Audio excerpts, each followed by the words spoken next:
할렐루야. 오늘도 주일 오후 예배 나오신 여러분들을 주님의 이름으로 환영하고 축복합니다. 앞뒤 좌우에 계신 분들과 함께 인사 나누겠습니다. 하늘 복 많이 받으십시오. 오늘은 예배위원회 헌신예배와 더불어서 예배 세미나 마지막 시간을 함께 가지게 됩니다. 기쁨과 감사함이 넘쳐나는 은혜의 시간 되기를 축복하며 오늘 함께 찬양 드릴 텐데요. 제가 우리 교회 오고 나서 이 찬양 부르는 걸 한 번도 들어본 적이 없어요. 오늘 강사 목사님께서 설교 이후에 찬양으로 요청을 하셔서 우리가 먼저 하나님 앞에 찬양 드렸으면 좋겠습니다.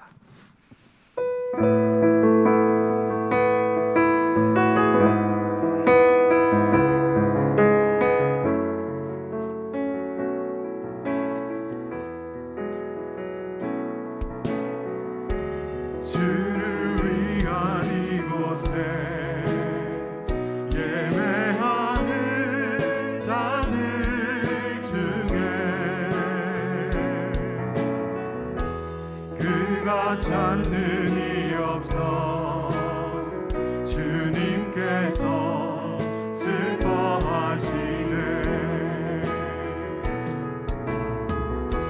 주님이 찾으시는 그 한 사람 그의 배자,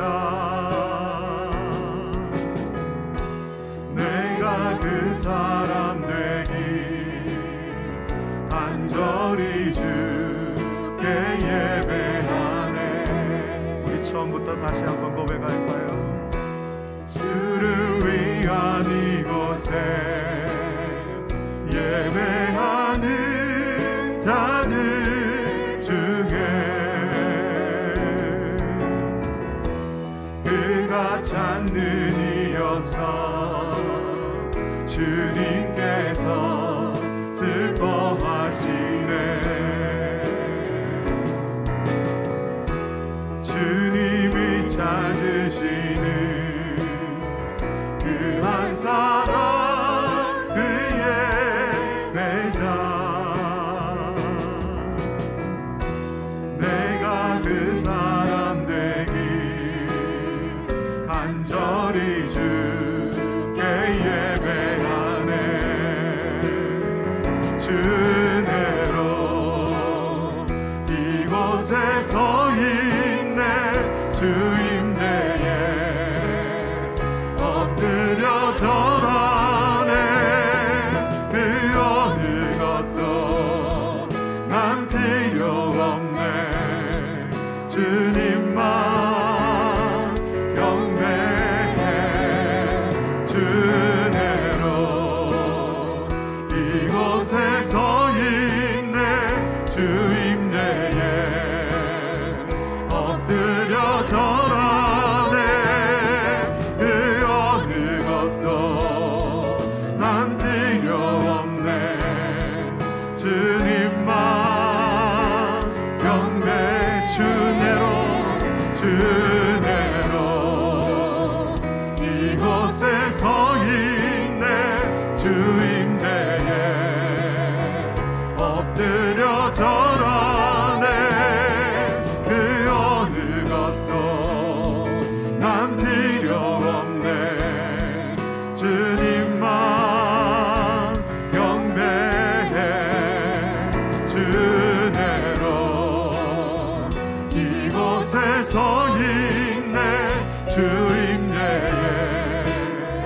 엎드려 절하네. 그 어느 것도 난 필요 없네. 주님만 경배해. 주를 위한 이곳에, 주를 위한 이곳에 예배하는 자들 중에 그가 찾는 이 없어 주님께서 슬퍼하시네. 주님이 찾으시는 그 한 사람 그의 배자,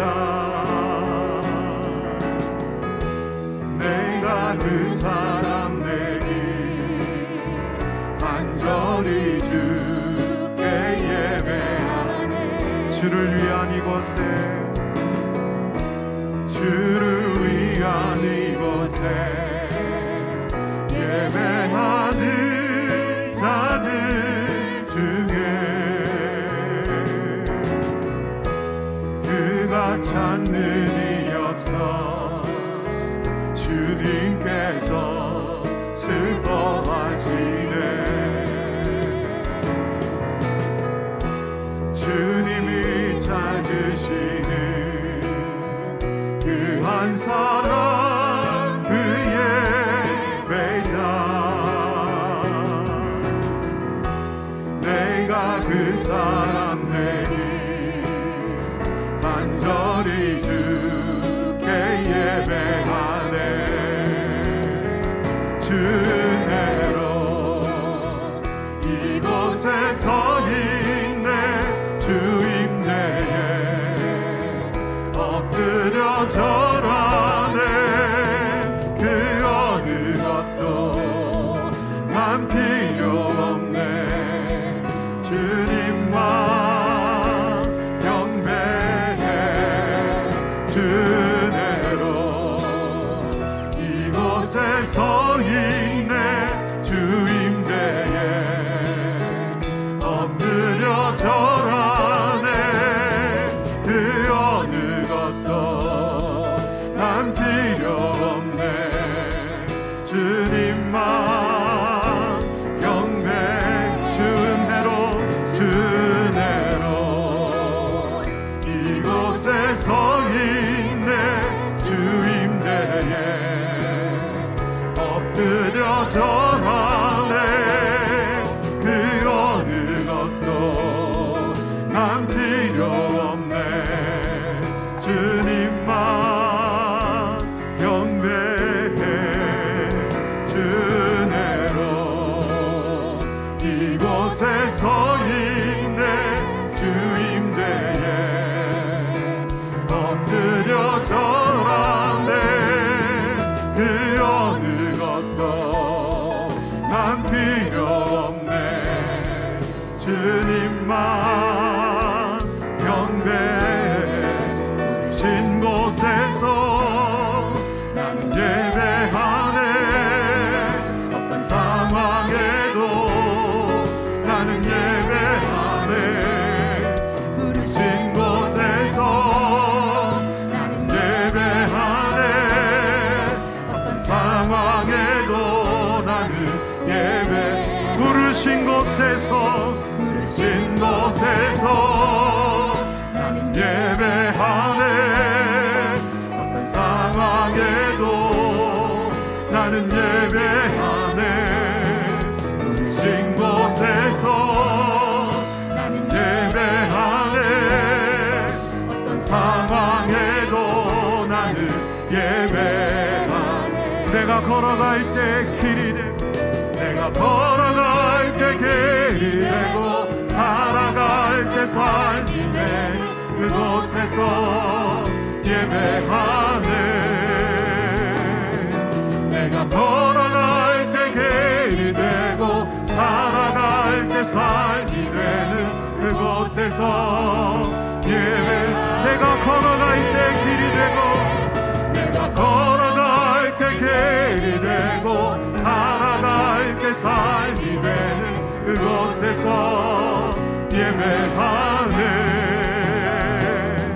내가 걸어갈 때 길이 되고 살아갈 때 삶이 되는 그곳에서 예배하네. 부르신 곳에서 나는 예배하네. 어떤 상황에도 나는 예배하네. 부르신 곳에서 나는 예배하네. 어떤 상황에도 나는 예배하네. 우리 시간 다 같이 한 목소리로 합심하여 기도하며 나갑시다. 오늘도 부르신 곳에서 하나님을 예배하며 하나님을 기뻐하며 하나님께 영광이 되며 하나님 앞에 우리의 삶을 드리기를 원하오니 이 오시간 우리 가운데 임재하여 주시고 하늘 가득한 영광으로 함께 하셔서 나온 모든 영혼들마다 참된 예배자로 살아계신 하나님을 만나는 은혜의 시간 될 수 있도록 역사해 달라고 우리 다 같이 주님 부르며 함께 기도하겠습니다. 주여, 아버지 하나님 감사합니다. 오늘도 은혜의 자리로 우리를 불러주시고 하나님을 경배하며 찬양하며 주님 부르신 곳에서 예배하며 주님 앞에 나아갈 수 있는 은혜와 특권을 주시니 감사합니다. 아버지 하나님 부르심에 합당한 영광을 올려드리며 우리의 삶을 드리며 하나님 기뻐하시는 참된 예배자로 주님 앞에 서며 주님 만나기를 원하오니 이 밤 사모하며 이 시간 사모하며 주님 앞에 나가는 하나님의 백성들 가운데 임재하여 주시고 하늘 충만한 영광으로 함께 하셔서 우리를 만나 주시고 우리 안에 새로운 은혜와 을 부어 주시옵소서. 주님을 사모합니다. 주님을 기대합니다. 주님 임재하여 주시고 우리 가운데 오셔서 역사하여 주시옵소서.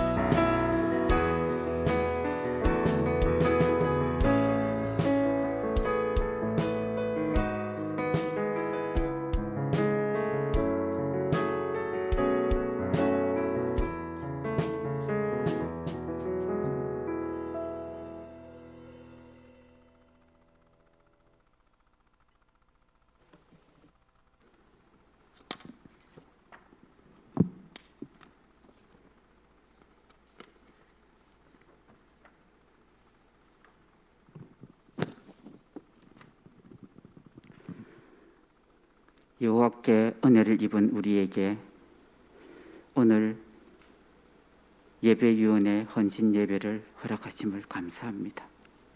주님, 우리의 시선이 하나님을 향하지 못하고 세상의 것들에 휩싸여 주의 자녀됨을 잃어버리고 살지는 않았는지요. 자신을 돌아보며 마음의 무릎을 꿇고 예수의 그 십자가 앞에 엎드려지게 하시고 우리의 마음을 회복시키시어 이런 자를 찾는 마음을 담아주시고 구원의 길로 인도할 마음을 품게 하시고 기도하는 열심을 주셔서 빈자리들이 채워지고 넘치게 하소서. 주님, 이 공고하며 어지러운 때에 미래의 희망인 다음 세대를 기억하시고 한계에 넘어 계신 하나님을 바라볼 수 있는 믿음의 눈을 허락하시어 주의 이끄심으로 더욱 주님만을 바라보게 하시고 주의 사랑으로 세상을 품어 사는 아름다운 자녀들 되게 하소서. 예배하는 우리의 모습이 다음 세대의 모습임을 알고 영과 진리로 예배하는 자 되게 하시고 맡은 자리에서 하나님의 마음을 알아가며 하나님의 뜻을 구하며 하나님의 은혜 안에서 믿음의 선배로서 역할을 잘 감당할 수 있게 도와주시고 믿음을 끝까지 지켜갈 수 있도록 붙들어 주소서. 비전관 건축을 준비하고 있습니다. 하나님의 때에 하나님의 뜻이 담기고 하나님의 뜻을 이루어가는 비전관이 되게 하시고 주님의 눈과 주님의 마음이 항상 머무는 비전관이 지어지게 하소서. 3월 9일 대통령 선거가 있습니다. 이 나라를 불쌍히 여겨주시고 이 민족을 긍휼히 여겨주시사 하나님을 두려워하는 마음을 회복시켜 주시고 하나님의 뜻을 이루는 지도자를 세워주소서. 전쟁과 기근과 전염병과 또 많은 위험과 환난 속에서 오직 예수 구원을 전하는 각국의 선교사님들과 가정과 사역들을 돌보시고 그들의 삶을 세밀하게 지켜주시고 하나님의 선하시고 기뻐하시는 뜻 이루며 살게 하소서. 말씀을 전하시는 목사님, 성령님 강하게 붙들어 주셔서 주님의 온전하신 사랑의 마음이 우리에게 전하여지게 하소서. 우리 구주 예수님의 이름으로 기도합니다. 아멘.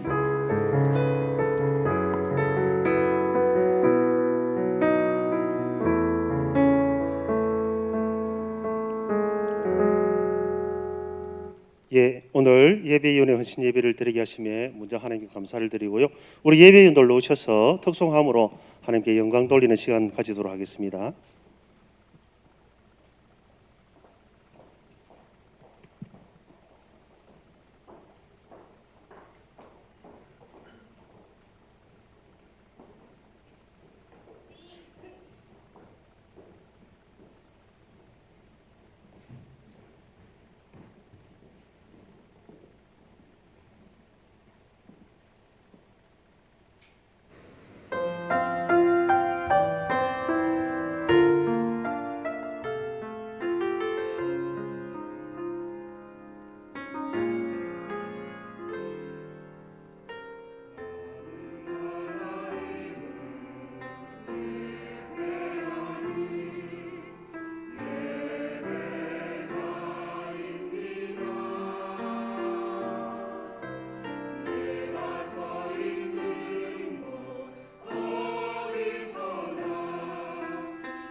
말씀 봉독 제가 하도록 하겠습니다. 오늘은 두 군데를 보도록 하겠습니다. 먼저 이사야 43장 7절 21절 구약 120페이지입니다. 7절 말씀입니다. 내 이름으로 불려지는 모든 자 곧 내가 내 영광을 위하여 창조한 자를 오게 하라.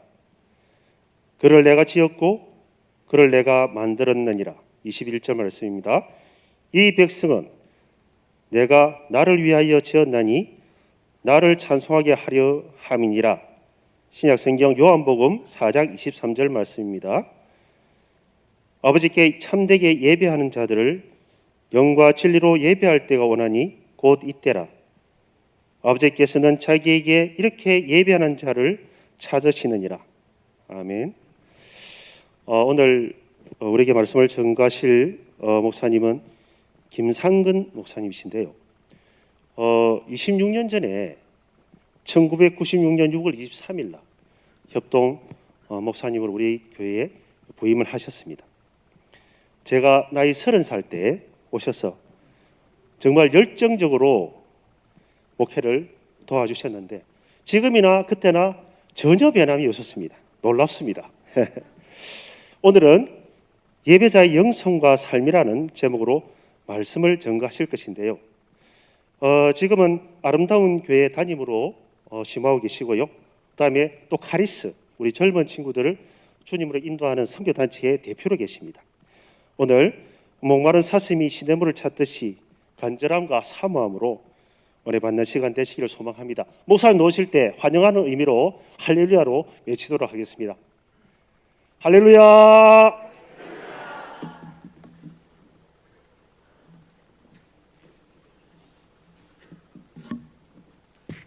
본인이 많이 변해놓으니까 다른 사람 변한 건 눈에 잘 안 들어오는가 봐요. 반갑습니다, 여러분. 30대 때 왔다가 지금은 60대가 되었습니다. 물론 그래 안 보이지? 네, 아직 제가 젊어서 마스크 벗고 네. 잠깐 기도하고 하겠습니다. 하나님, 예배가 있고 또 있고 자꾸 있고 다시 예배합니다. 그래서 자칫 예배의 의미를 생각지도 않고 습관을 따라 왔다가 갔다 할까 두렵습니다. 오늘은 예배가 되는 시간이길 간절히 원하며 하나님이 가르쳐 주시는 예배에 대하여 함께 배우기를 원합니다. 오셔서 말씀하여 주옵소서. 하나님의 말씀이 사람의 생각을 이기는 줄 믿습니다. 말씀을 들을 때 고집이 꺾이고 착각이 떠나가고 오해는 불식되게 하옵소서. 교만이 꺾여 주께 겸손히 순종하고 잘못한 것을 깨닫고 진리를 따라 나아가는 하나님의 백성들이 되게 하옵소서. 늘 그러하시지만 오늘 특별히 더욱 그리하옵소서. 주 예수님 이름으로 기도하옵나이다. 아멘. 교회 안에서 가장 안타까운 일이 있다면 그게 뭘까요? 제가 생각할 때 교회 안의 모든 문제는 아마 이것 때문에 시작되는 게 아닌가 싶어요. 자존심. 자존심 때문에 힘들어하는 사람들의 이야기가 교회에서 듣는 이야기 중에 제일 안타깝습니다. 아무것도 아닌데 자존심 상했다 그러고요. 교회의 평화를 망쳐놓는 사람들이 있습니다. 왜인지 모르겠어요. 자존심을 건드리면 하나님도 성경도 없습니다. 그냥 자기만 있습니다. 내가 낸데 막 그럽니다. 자존심. 그래서 주님의 마음을 아프게 하고 성도를 시험 들게 합니다. 이런 자존심을 우리는 어떻게 다스리면 될까요? 자존심의 문제는 자존감과 자존심의 차이를 잘 이해하고 다스리는 데서 해결된다. 이렇게 저는 생각합니다. 건강한 마음으로 행복한 삶을 사는 데 있어서 자존감은 매우 중요한 것 같습니다. 사전적 의미로 자존감이란 스스로의 품위를 지키고 자기를 존중하는 마음 정도로 설명할 수 있겠습니다. 다르게 말한다면 자신이 자기 스스로를 어떻게 생각하는가라는 질문에 대한 스스로의 건강한 답이 되겠습니다. 자존감이 높은 사람, 건강하게 자기를 생각하는 마음이 있는 사람은 행복하고 평화로운 삶을 살 수 있습니다. 그러나 자존감이 낮은 사람은 늘 부족한 자기를 다른 무엇으로 더 꾸며야 된다는 생각에 쫓겨다닙니다. 자꾸 장식을 해야 되는 것이죠. 있는 그대로의 자신으로 만족할 수 없기 때문일 겁니다. 그러니 열등감에 시달리고요, 자존심이 상해서 늘 허덕입니다. 자존심을 부리다가 성도의 교제를 깨어버리기도 합니다. 그런 사람들은 내가 교회 안에서 더 중요한 사람이 되려고 애를 쓰기보다 스스로의 자존감 높이기를 깊이 생각하고 잘 훈련하면 좋겠습니다.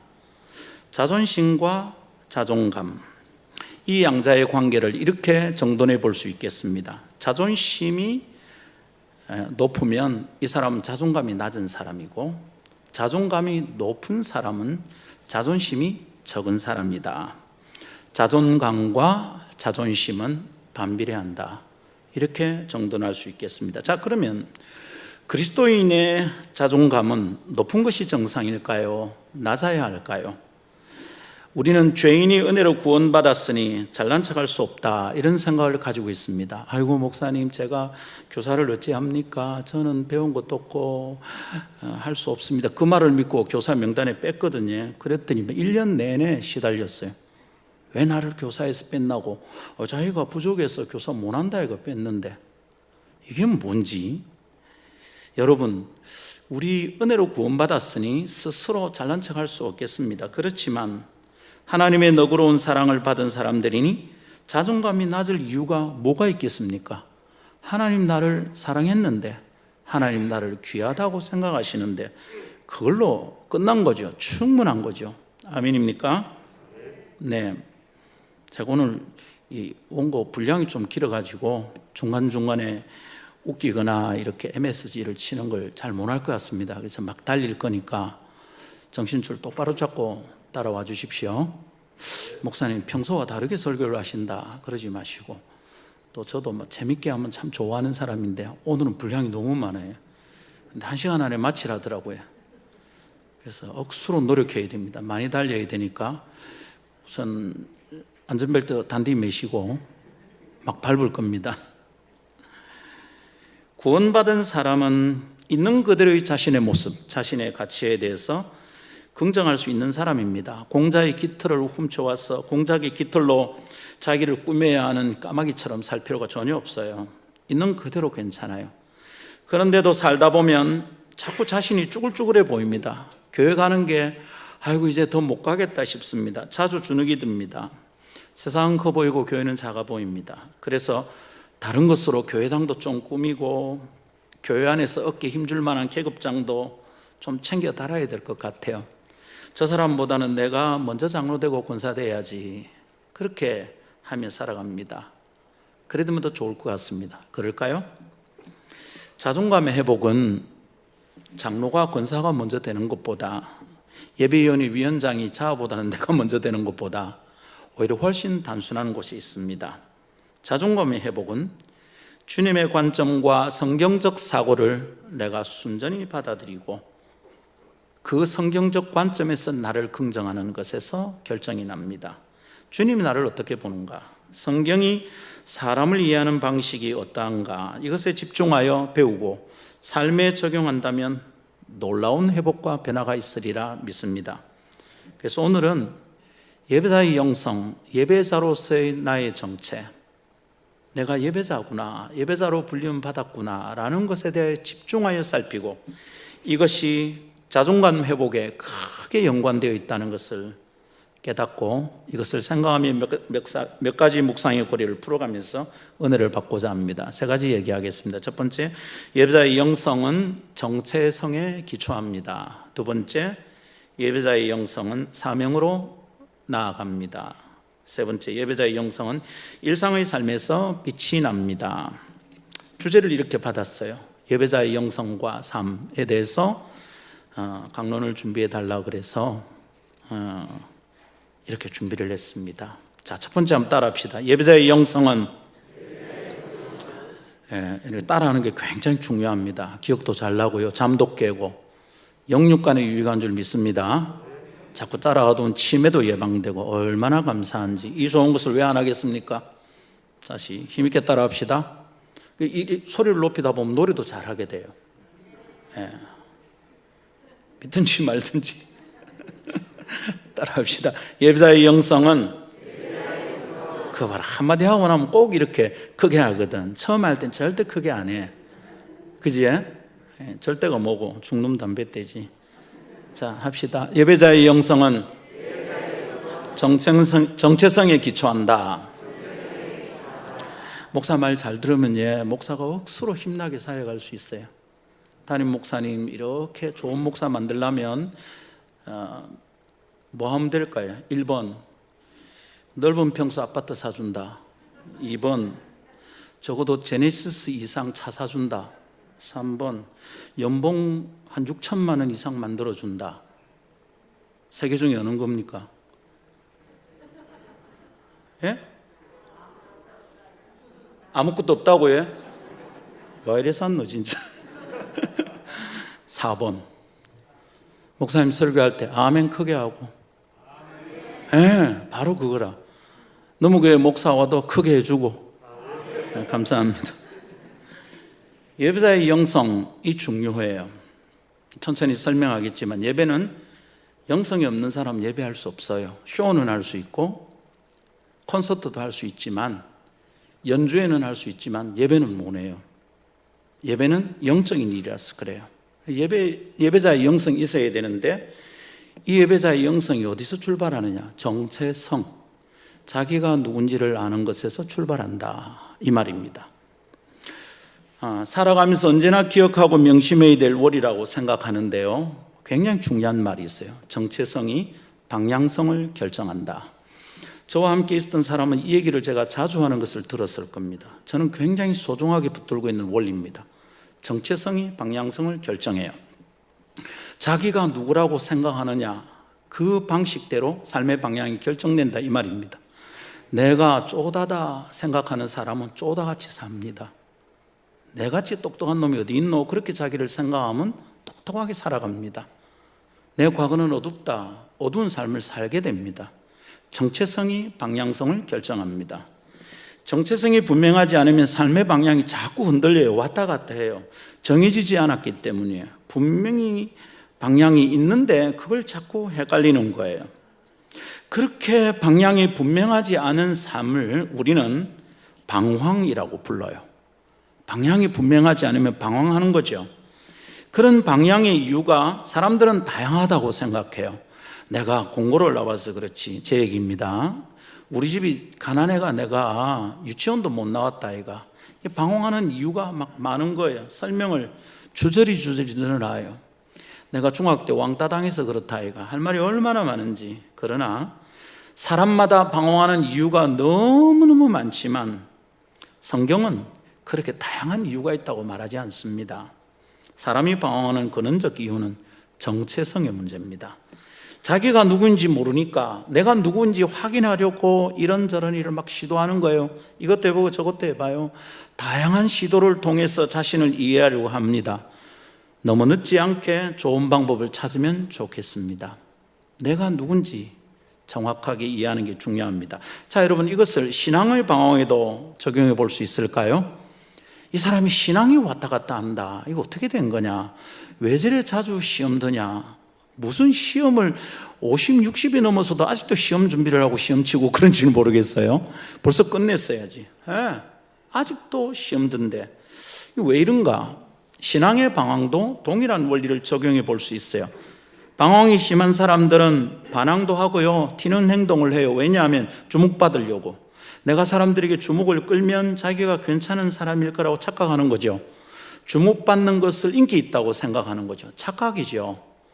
완전 착각이에요. 시계가 가요. 착각하는 거예요. 이건 너무 오래된 거죠. 근데 그렇게 주목받으려고 나대는 것은 방황하는 거예요. 자기가 누군지 정확하게 아는 사람은 그렇게 나대지 않아도 돼요. 자꾸 손들고 나와가지고 발언하지 않아도 돼. 이런 뭐 회의나 이런 데 가보면 그런 사람 꼭 있거든요. 막 손들고 나와가 막 회장 저요 선생님 막 가만히 있어도 돼. 조금만 있어 보면 내가 할 말 하는 사람이 너무 많아. 뭘 그래 경쟁을 할 필요 있겠습니까? 근데 막 사람들이 쳐다봐 줄까 싶어서 나대는 거죠. 방황하는 거예요. 중심이 안 잡혔다는 뜻이죠. 때로 멋져 보이고요, 막 신앙이 있는 것처럼 보이는 말을 하기도 해요. 사람들의 주목을 끌어요. 그 사람이 우리 교회를 다 혼자 걱정하는 것 같아. 천만에 흔들리고 있는 거야. 시험 드니까 그런 거예요. 그래서 여러분, 신앙적 정체성을 분명하게 확립하는 것은 누구에게나 어느 교회에서나 언제나 중요합니다. 자, 그러면 어떻게 내 신앙 정체성을 확립할 수 있을까요? 잘못된 방법, 굉장히 위험한 방법부터 얘기하자면 내 주변의 상황이 어떠한가에 따라서 나의 정체성을 확정하는 겁니다. 내 주변이 이러니까 내가 그런갑다 이래 생각하는 거 말이에요. 예를 들어 가난한 집안에 태어났다는 것이 자신감 없는 사람으로 만들기가 쉬워요. 주변의 상황에 내 정체가 흔들리는 거죠. 제 얘기입니다. 제가 이렇게 살았었거든요. 그러나 그렇게 상황을 두고 생각하는 것은 건강한 신앙인의 정체성이 아닙니다. 하나님은 들판의 목자들에게 하나님 나라의 첫 소식을 제일 먼저 전해주셨어요. 그 당시에 들판의 목자는 목가적이고 낭만적인 그림이라고 착각하시면 안 돼요. 버림받은 사람이에요.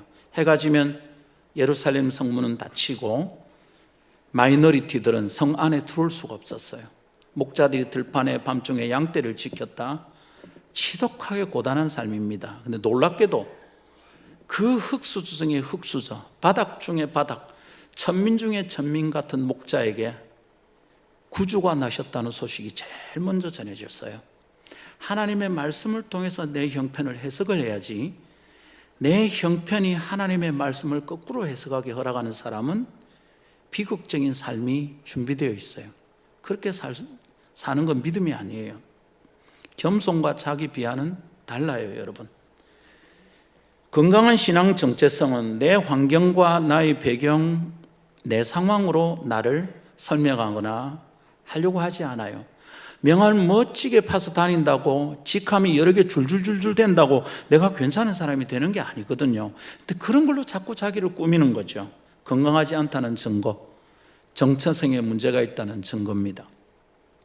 올해 들면서 저희 집에 명함 케이스에 드리는 명함을 정리했습니다.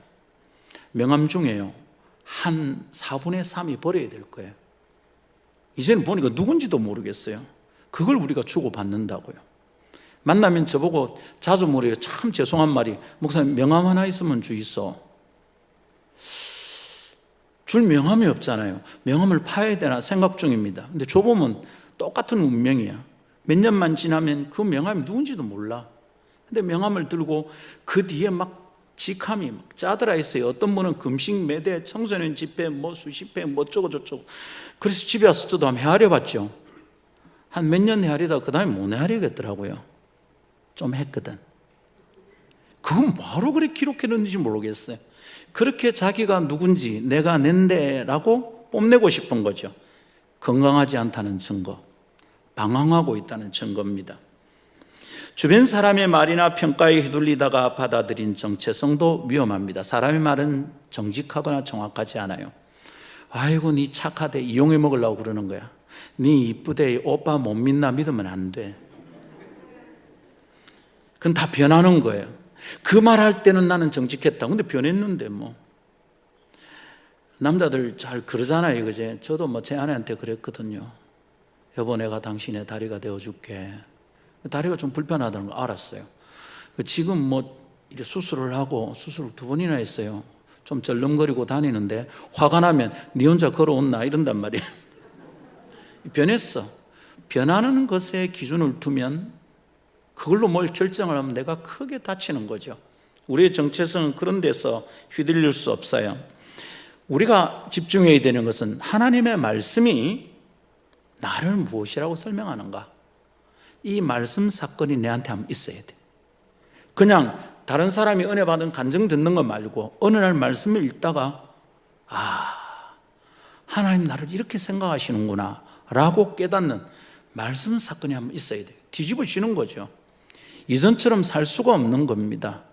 그 증거가 여러분이 보고 있는 이 목사입니다. 저는 지금 저를 자신감 없어 보인다 이래 말하는 사람이 없습니다. 근데 저는 굉장히 내성적이었고 자신감이 없었어요. 집에 돈이 없으니까 종례 시간, 조례 시간마다 공납금 안 낸 놈들 이름을 부르는데 그거 좀 따로 만나서 얘기하면 될까요? 김상거 이니는 몇 개월째다. 뭐 작년에도 이러더만은 학교 안 가고 싶은 거야. 참 주눅 들어 살았습니다.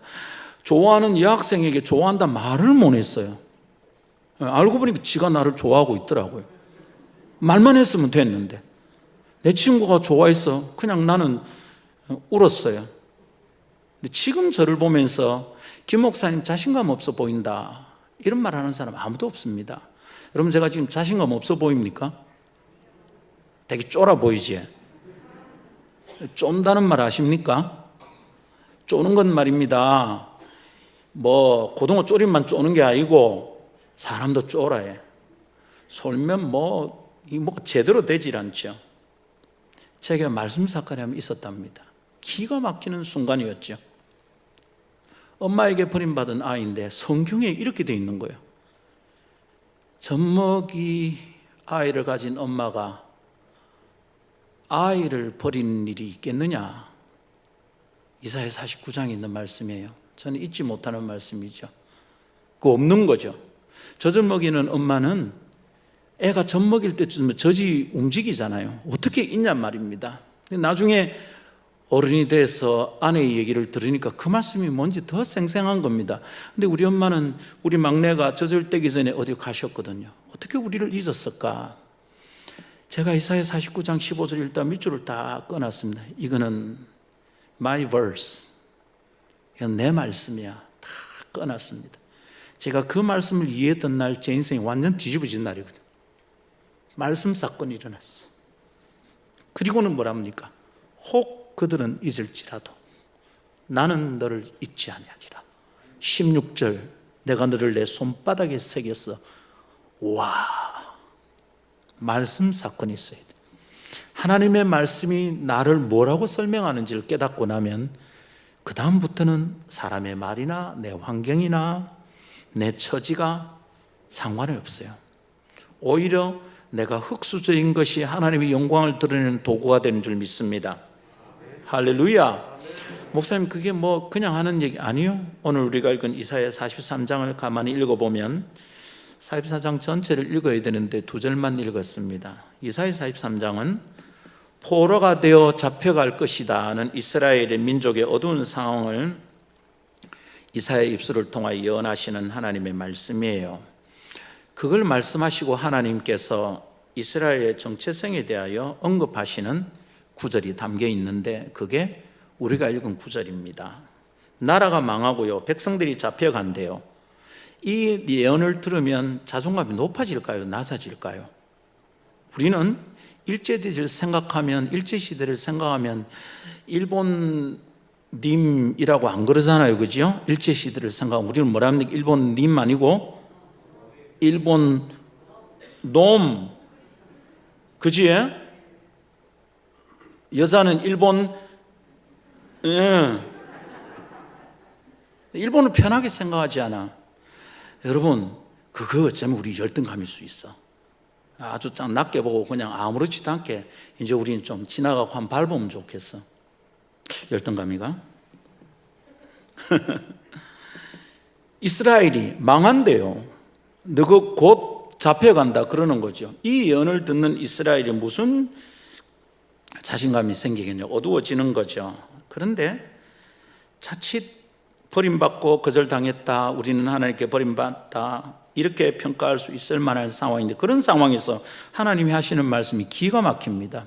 오늘 7절 21절만 읽었는데요, 저는 이 43장의 4절도 너무 좋아요. 주님이 말씀하십니다. 네가 내 눈에 보배롭고 존귀한 내가 너를 사랑하였다 이러시는 겁니다.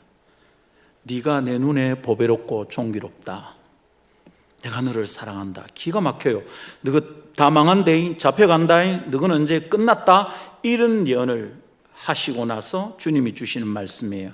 이스라엘 자존감이 확 떨어졌다 싶을 때 주님이 주시는 거죠. 영어로는 이래요. You are precious and honored because I love you. 너는 내한테 precious하고 honored하다. precious가 뭐냐면 쉬운 말로 하면 비싸단 말이에요. 너는 비싼 존재다. 값싸지 않다. 주님의 눈이 얼마나 정확하고 섬세합니까? 그런 눈으로 주님이 우리 값을 몰라보고 비싸다 말씀하시는 게 아니에요. 비싸다 꺼내고 돈을 비싸게 주고 사서 집에 오니까 쏘갔다가 아니라 주님은 정확하게 보시고 너는 프레셔스하다. 하나님의 백성은 값싼 존재가 아니에요.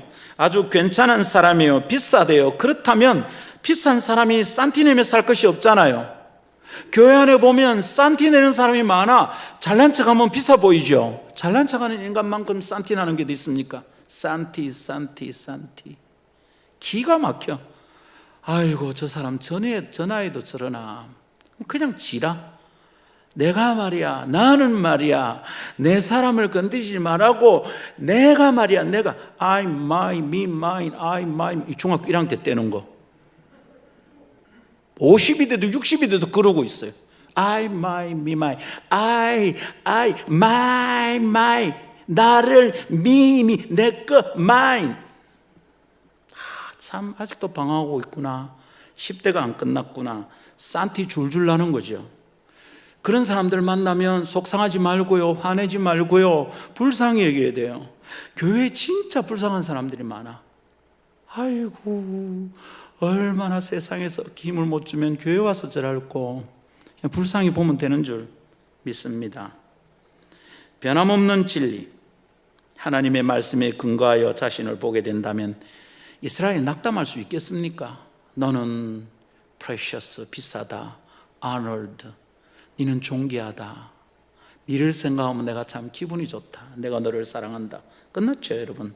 하나님의 관점으로 스스로의 정체성을 생각한다면 열등감을 느낄 수 있을까요? 그럴 필요도 없고요. 그럴 수가 없는 겁니다. 아주 당당하게 세상을 향해 나아갈 수 있죠. 누가 나를 무시한다고 해서 자존심을 상할 것이 손톱만큼도 없습니다. 하나님의 백성의 정체성은 이렇게 결정되고 형성되는 거예요. 믿으시면 아멘. 오늘 우리는 어떤가? 이스라엘 향하신 주님의 관점은 영적 이스라엘 된 우리에게도 적용됩니다. 내가 무엇이라고 주님의 눈에 보배롭다는 건가? 한 번만 질문하고 생각해 보면 묶여있던 것들이 훌훌 다 풀어집니다. 다윗은 이걸 생각하고 주님께 엎드렸거든요. 사람이 무엇이간데 주께서 나와 내 집을 이렇게 생각해 주십니까? 기가 막히는 거죠. 가만히 생각하니까 주님의 말씀이, 주님이 나를 대하는 방식이 이게 막 기가 막히는 거예요. 사람이 무엇이간데 주님 제게 이러십니까? 우리는 거꾸로 하죠. 주님 왜 이랍니까 내한테? 그만하면 되겠다 아닙니까? 막 난리라. 여러분, 내가 무엇이라고 주님의 눈에 내가 보배롭다는 건가? 주님께 내가 뭐가 된다 이 말이잖아요. 주님의 눈에 내가 보인다 이 말이잖아요. 그 주님의 마음과 관점을 깨닫게 되면 내 안에서 주님을 존귀히 여기는 마음이 시작이 됩니다. 주님을 높이고 싶어요. 주님을 따르고 싶어요. 주님을 존중히 여기고 싶어요.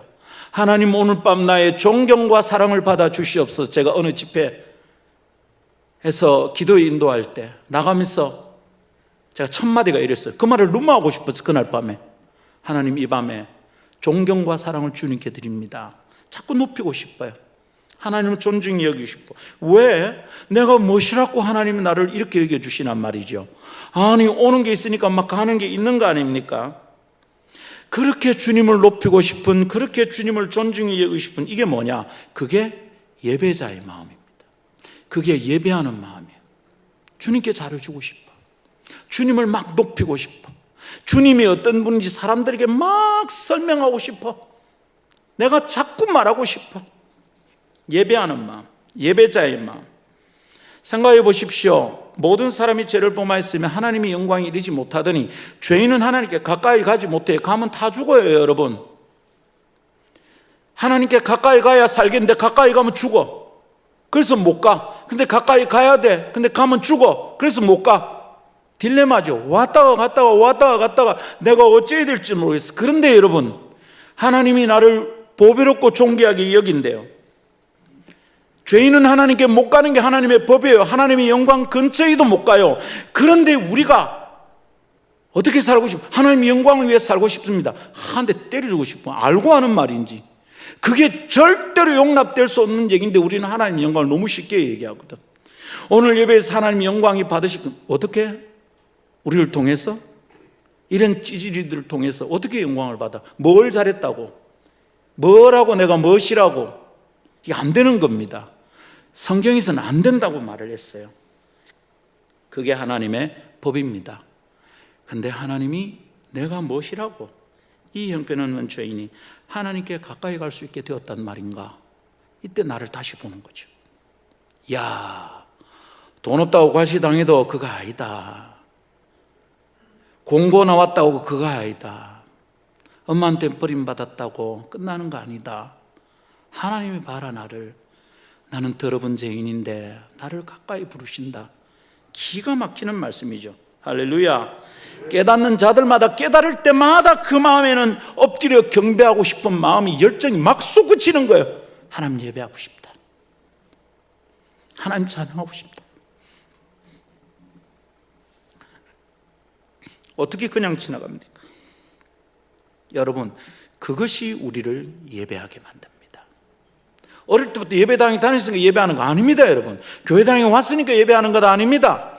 여기 지금 예배를 다 하고 있는 것 같지만 천만에요. 이거는 예배하러 모임입니다. 예배 모임과 예배는 달라요. 예배 모임에 앉아 있어도 어떤 사람은 사람 구경하고요, 끝나고 재직해야 할 때 보고할 내용 검사하고요, 회계는 장부 조사하고요, 부장님은 끝나고 나서 아들한테 잔소리할 거 생각하고. 뭔 예배입니까, 여러분? 예배 모임에 앉아 있어도 어떤 사람은 예배하고 있으나 어떤 사람은 예배와 아무 상관이 없어. 예배는 예배하는 마음이 있어야 가능한 거예요. 그 예배하는 마음이 뭐입니까? 하나님이 나를 내가 아는 내 정체와는 전혀 다르게 생각하고 있다는 것을 깨닫는 순간, 말씀 사건이 일어나가지고 내가 뒤집힌 순간, 와, 내가 하나님께 이런 사람이구나. 그 순간 하나님 높이고 싶은 거죠. 예배하는 여러분 속에 있습니까? 그게 우리를 예배하게 만듭니다. 인명에서 성가대를 하는 것이 아니에요. 노래 재능이 있으니까 내가 찬양팀이 되는 게 아니에요.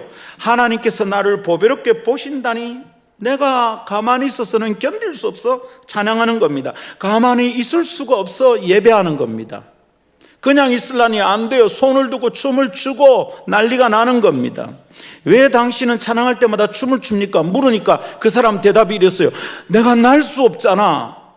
그래서 나는 춤을 춘다고. 가만히 있을 수가 없는 거죠. 하나님 나를 어떻게 보시는지, 이 썩어 빠진 쓰레기 같은 나를 이렇게 존귀하게 대해주시다니. 나는 품꾼의 하나라도 만족합니다. 아들이라 여기지 마십시오. 그 탕자의 심정처럼 내가 꼭 그 마음입니다. 그런데 주님께서 가락지 끼워라, 옷 갈아입혀라, 이랬던 내 아들이 돌아왔도다. 그때 그거 깨달으면 예배하는 겁니다. 할렐루야. 이스라엘이 그러한 주님의 마음과 관점을 깨달을 수 있다면 얼마나 좋았을까요? 그랬더라면 애굽으로 돌아가자고 때를 쓰지 않았을 거예요. 가나안의 신들이 괜찮아 보이지도 않았을 겁니다. 아수르와 바벨론의 권세와 힘 앞에 주눅질지도 않았을 겁니다. 그리고 무엇보다 오늘 우리도 주님의 마음을 이해할 수만 있다면 컨디션을 마시지 않고도 출근할 때 씩씩하게 할 수 있습니다. 아침에만 가는 차를 타고서도 종일처럼 꿀릴 것이 없습니다. 아침에만 가는 차, 모닝. 이 아침에만 가는 차니까 점심때 보면 식당 옆에 줄을 서놨어요. 안 움직여요. 점심 식당 옆에 가보이소. 모닝이 막 줄을 서 있다. 아침에만 가니까. 점심때 안 가거든. 무슨 말인지 알아들으셨죠? 개그를 설명하려면 굉장히 힘들어져요. 그렇다면 우리 조금 더 살펴봅시다. 오늘 본문에서 하나님께서 당신의 백성을 무엇이라고 부르는지, 우리의 정체를 우리를 어떻게 파악하면 되는지 관찰할 수 있을까요? 거기서 우리의 정체성이 결정날 겁니다. 43장 7절, 내 이름으로 불려지는 모든 자 곧 내가 내 영광을 위하여 창조한 자를 오게 하라. 그를 내가 지었고 그를 내가 만들었느니라. 21절, 이 백성은 내가 나를 위하여 지었나니 나를 찬송하게 하려 함이라. 여러분, 이 말씀이 우리에게 설명하는 바가 뭡니까? 읽고도 무슨 뜻인지 모르면 곤란합니다. 성경은 우리의 존재가 어떻게 시작되었고 지금까지 내가 존재하는 방식이 어떤지를 설명하고 있는 거예요. 내가 창조했다, 너를. 근데 내 영광을 위해서 창조했다. 네가 내 찬송을 부르기 위해서 만들어진 존재다. 이렇게 설명하는 겁니다. 우리는 이 말 뜻이 뭐냐면 우리는 어쩌다가 생겨난 게 아니에요. 엄마가 피임하는 것을 잠깐 놓쳐가지고 네가 실수로 태어났다. 그래서 네 이름이 김실수다. 그렇게 태어난 거 아니라니까. 하나님께서 특별한 방식으로 우리를 창조하셨대요. 의도된 거예요. 돌출적이고 충동적인 방법으로 사람 한 마리 만들어 볼까? 에라이, 온도를 좀 높이니까 시커멓게 흑인, 좀 낮추자, 확 낮췄네, 덜 굽히네, 백인, 적당하게 굽어보자, 누른디 우리.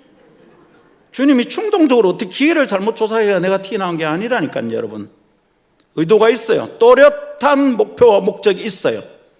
그래서 내가 만들어졌대요. 할렐루야. 특별한 방식으로 창조했고요. 특별한 목적을 가지고 하나님의 영광을 우리에게 맡기시려고 의도하셨대요. 주님의 영광을 내게 맡기신대. 기가 막히죠.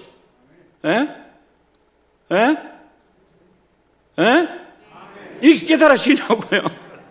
제가 이 구절을 가지고 이렇게 사람들하고 나누고 예배에 대해서 얘기하는 거 굉장히 좋아합니다. 이거 묵상할 때 제가 은혜를 너무 많이 받았거든요. 와, 하나님의 영광을 내한테 맡긴다고. 엄마, 내 웃자고. 이거 웃자고. 뭘 더 잘해야 내가 영광스러워질고. 네. 그런 생각을 하고 있는데 사십상단 초반부에 뭐라 하냐면 야고바, 이스라엘 보고 야고바 이래. 이스라엘 되기 전에 이름이거든. 사기꾼 같은 이름이잖아요. 뒷발꿈치를 잡고 나오니까 너를 떠낸 웅덩이를 네가 돌아봐라. 내가 어떤 인간인지 정확하게 알고 내게 맡겨주셨구나. 이야, 기가 막히는 거잖아요. 주님이 쏘아주신 게 아니라니까요. 하나님이 실수로 나 같은 녀석이 이 세상에 튀어나오는 것을 못 막고 그냥 두신 것이 아니랍니다. 하나님의 목적과 의도는 분명합니다. 그리고 이 하찮은 존재에게 하나님의 영광을 맡기셨다니 기가 막히죠. 오금이 저려요. 젊은 사람들 하는 말라면 오지고요, 오지게 지려요, 스웩이 넘쳐요, 레벨이 달라요. 이 노래를 하면 이해하실 분이 계실지 모르겠는데 I'm on the next level. 이번 겨울에 써먹으려고 연습 좀 했는데 잘 안 되더라고요. 이거 어떻게 하는지. I'm on the next level. 우리는 다음 차원의 레벨이래. 레벨이 다르대요. 제끼라. 다른 것에 시시하게 끌려나지 마라. 저거 듣다 은혜를 받았어요. 야, 저 노래 굉장히 복음적이다. 야. 하나님의 설명은 하나님의 백성이 어떤 사람인지 잘 보여줍니다. 그러니까 그 하나님의 말씀의 설명을 듣고 나를 파악해야 돼.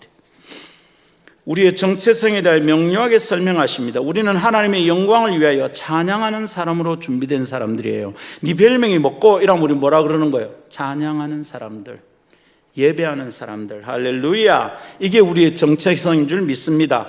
이 정체가 분명하면 방황하지 않아요. 교회 와서 혹시 내가 무시당해도 성질 부리지 않아요. 정체성이 딱 있거든.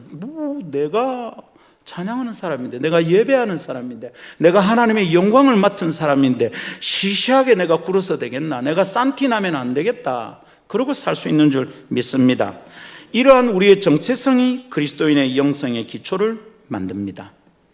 하나님의 영광을 위하여 찬송하는 사람, 하나님의 영광을 우리가 높이는 거예요. 여러분, 하나님이 눈에 보이면 그분을 영화롭게 하고 존경하기 위해서 우리가 온갖 것을 다 하겠죠. 네, 그죠? 오늘 오래간만에 와보니까 이렇게 차하고 다가를 내오는데 옛날에는 그런 거 안 주더만 요새 뭘 이렇게 좀 까리하게 챙겨서 나오더라고요. 이야, 사상교회 많이 발전했어요. 근데 강사니까 그렇게 대접을 하는 거잖아. 강사 기분 나쁘면 올라와서 막 욕할까 싶어가지고. 그럼 하나님 눈에 보이면 우리 그렇게 하면 될 겁니다. 하나님 눈에 보이면 여기에 100만 원짜리 이하로 옷 입고 온 사람 다 쫓겨날 거야. 예복을 입지 않는 사람 밖에 쫓아냈거든. 하나님 눈에 보이면 예복을 좀 비싸게 잘 차려입어야 될 거 아니에요. 하나님 눈에 보이면 예배 마치고 나면 하나님 식사 대접하려고 줄을 설 거예요. 근데 하나님 눈에 안 보이잖아요. 그럼 하나님 영광을 위해서 사는 건 뭐 어째야 되는 거예요? 생각해 본 적 있으세요? 진짜로 생각을 해봐야 돼. 괜히 너한테 들은 얘기로 교회 안에서 이상한 습관된 용어로는 구원 못 받아요. 우리가 쓰는 용어가 기독적인 단어가 세례를 받아야 돼. 이 뜻이 분명해야 돼. 하나님 안 보이잖아. 그러니까 여러분, 하나님의 영광을 위하여 하는 선택은 눈에 보이는 것에만 그치면 절대 안 된다는 거죠. 그런 말을 다르게 설명하자면 우리가 하나님을 위하여 선택하고 결정하고 행하는 일은 영적이어야 된다, 이런 말이에요. 주님은 눈에 안 보여. 영으로 계신 분이야. 그럼 내가 주님을 위해서 하는 일, 주님의 영광을 위해 내가 하는 일은 영적이어야 돼요. 눈에 보이는 것으로 치장하고 끝나서는 안 된다, 이 말이에요. 내가 하는 찬양이, 우리가 드리는 예배가 눈에 보이는 거로 끝나면 안 된다, 이 말이에요. 우리가 드리는 예배는, 우리가 부르는 찬송은 영적이어야 된다, 이 말이에요. 할렐루야. 영적인 것은 누가 할 수 있는 거예요? 영적인 것은 영적인 존재가 할 수 있어요. 영적이지 않은 사람은 아무리 애를 써도 영적인 일을 할 수가 없어요. 영적이지 않은 사람은 영적인 일을 하려고 해도 육적인 일이 되고 말아요. 믿음 있는 척 하는데 믿음 없는 걸 뽀록내는 것밖에 안 돼. 그 영적인 일을 할 수 있는 어떤 사람의 영적 상태를 오늘 우리가 다루는 주제로 단순하게 표현한다면 그게 영성이에요. 영성.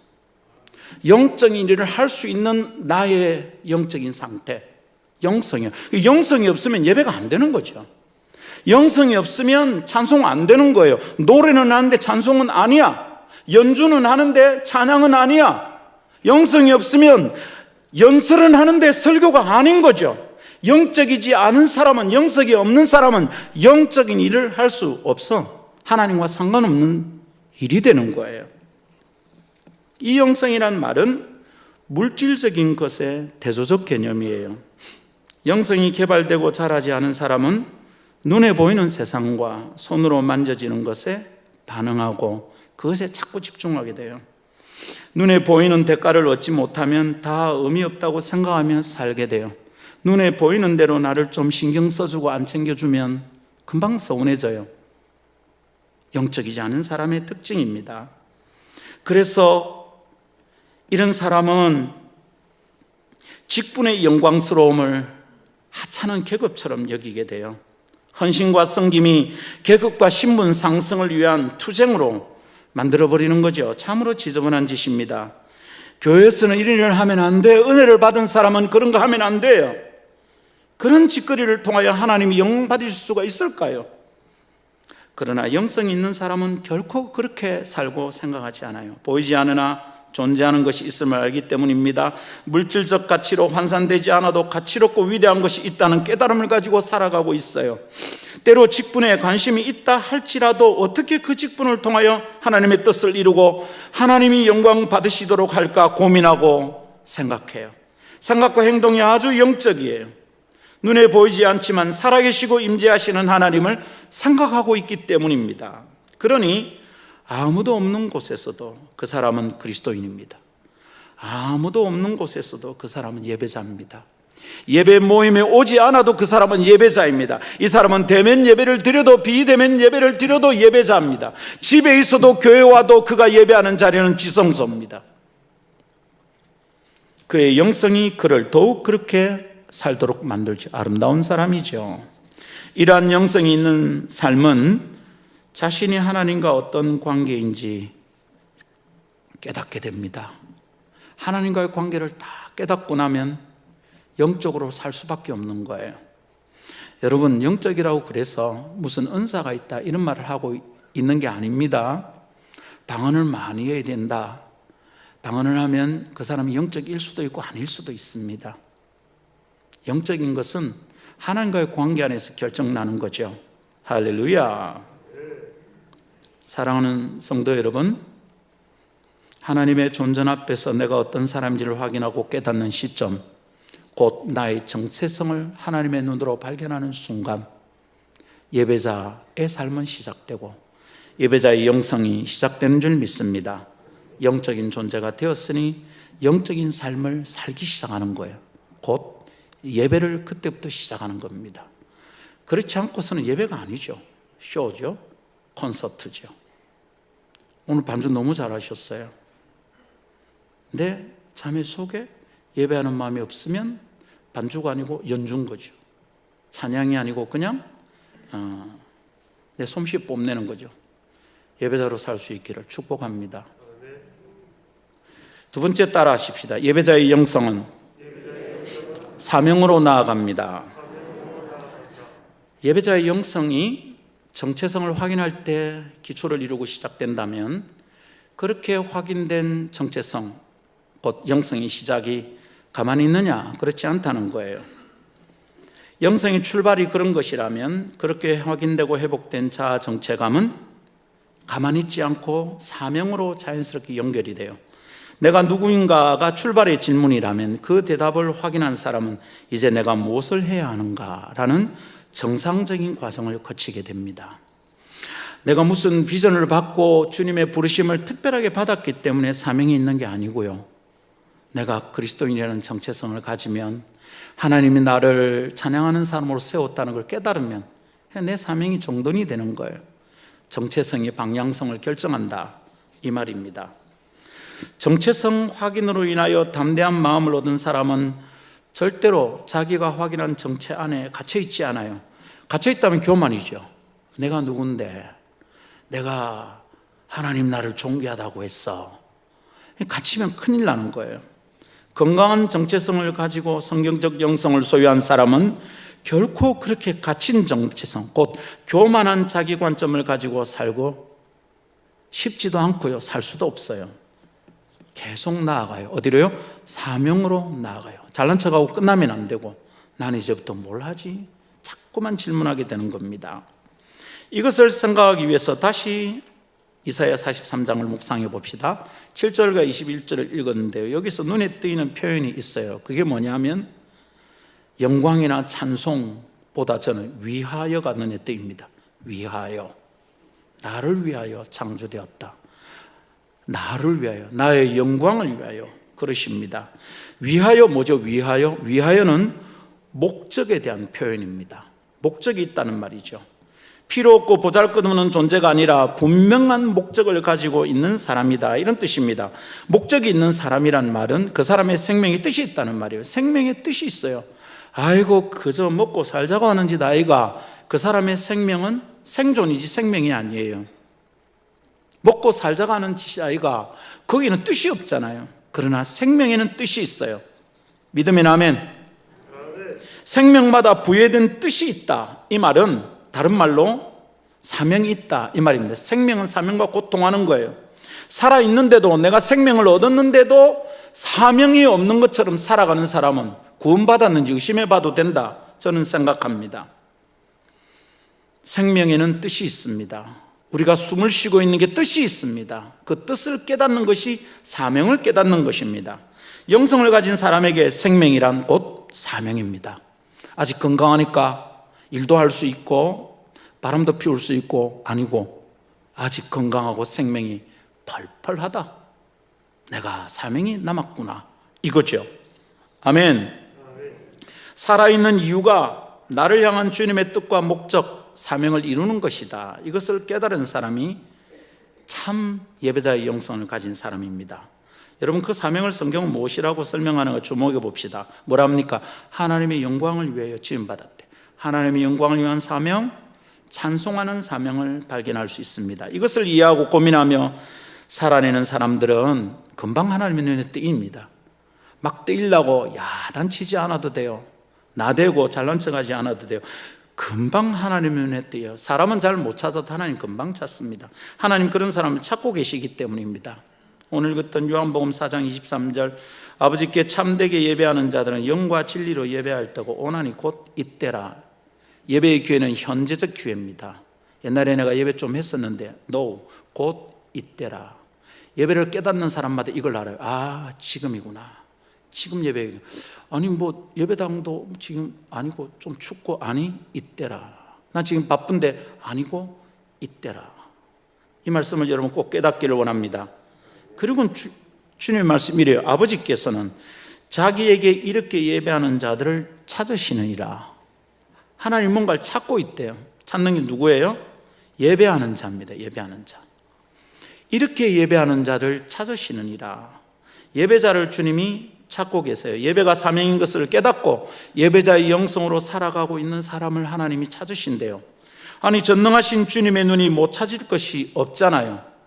그죠? 주님은 다 찾아내세요.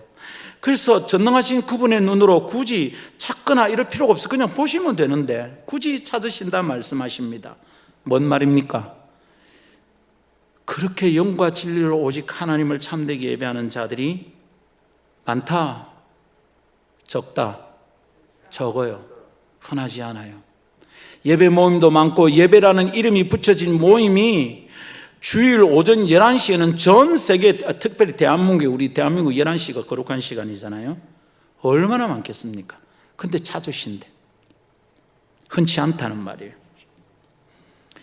정체성을 확인하고 사명으로서 예배를 깨달은 사람이 있다면 찾으시는 주님의 눈에 금방 드러나죠. 우리는 그렇게 주님께 들켜버립시다. 아멘. 주님이 좀 쉽게 찾으시도록 우리가 들키면 좋겠어요. 하나님, 흔하지 않는 참 예배자들, 제가 여기 있습니다. 오늘 그래서 그 찬양을 부르고 싶었어요. 예배한다고 모인 사람들 가운데, 예배하는 자들 중에 주님이 찾으시는 사람이 없구나. 참 예배자가 없다는 뜻입니다. 여러분, 그 찾으시는 주님 앞에 우리가 예배자로 들키는 오늘이 되기를 축복합니다. 자, 자기의 정체성, 예배자의 영성이 정체성이 시작하고요. 내가 누군가 깨닫고 나면 예배자의 삶이 시작이 된다고 그랬습니다. 그리고 이것은 사명으로 나아간다 그랬습니다. 사명 이러면 사람들이 종종 나는 뭐 자격도 없고요, 뭐 재능도 없고요, 학벌도 없습니다, 이렇게 종종 얘기합니다. 사명은 물론 재능과 어울리는 말이기도 합니다. 또 저는 목사님 그거 별로 안 좋아합니다. 사명은 취향과 어울릴 수도 있습니다. 찬송하는 사람으로 부름받은 사명들은 되게 노래를 좋아하고 잘합니다. 오늘 우리 찬양인도 하셨던 김창성 목사님은 참 저 그래 노래도 잘하고 인품도 있고 영성도 있으신지 참 귀하죠.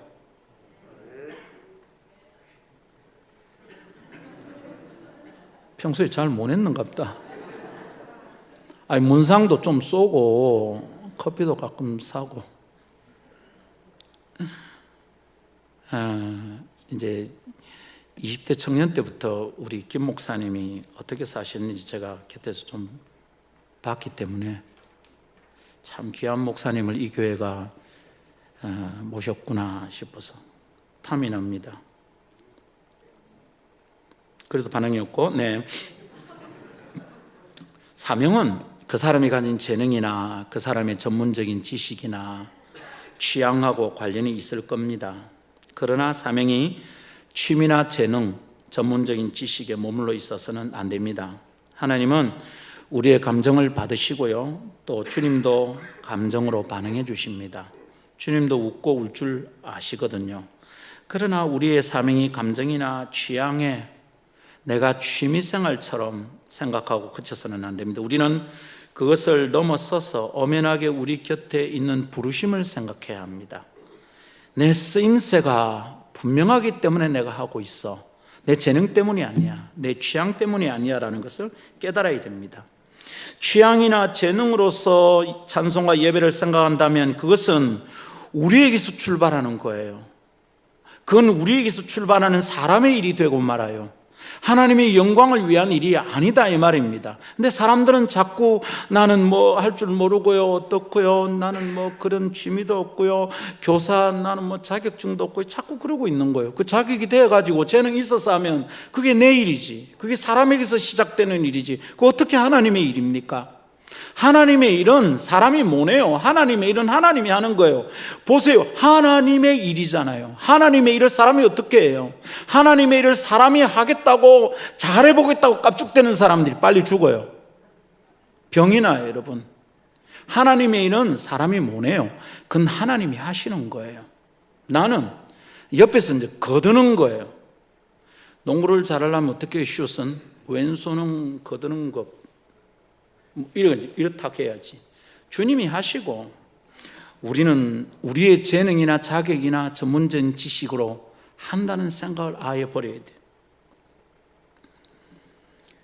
그러나 사람이 어찌 하나님의 영광을 위해 살 수 있단 말입니까? 하늘의 천사들의 노래 속에 계신 분이 어찌 음치 같은 내 목소리로 부르는 노래를 들으신다는 말입니까? 큰 착각입니다. 돌들도도 찬양하게 만드실 수 있는 분이 어찌 나에게 찬송과 예배의 사명을 맡기신단 말인가? 조금만 생각해 보면 대충 할 수 없어요. 나대고 까불 수 없어요. 잘난 척 하다가 죽어요. 여러분, 이런 질문이 예수 믿고 나서 끝이 나지 않더라고요. 여러분은 어떤지 모르겠지만 저는 예수 믿기 전에 너무 못됐어요. 아멘 하지 마시고. 제가 트라우마가 있어. 그래. 어디 갔었죠? 여러분, 제가 못됐습니다. 누가 아멘 하더라고. 내가 내 입으로 못됐다는 거하고 지가 아멘 하는 거 느낌이 완전 다르대요. 그냥 확 내려가서 그냥 막 그러고 싶더라니까. 참 못됐어요, 제가. 저는 이제 어떤 살아온 걸음이나 내 입으로 뱉은 말이나 속으로 품었던 못된 생각이나 욕이나 뭐 내 손으로 사람을 때린 거나 이런 거를 다 치면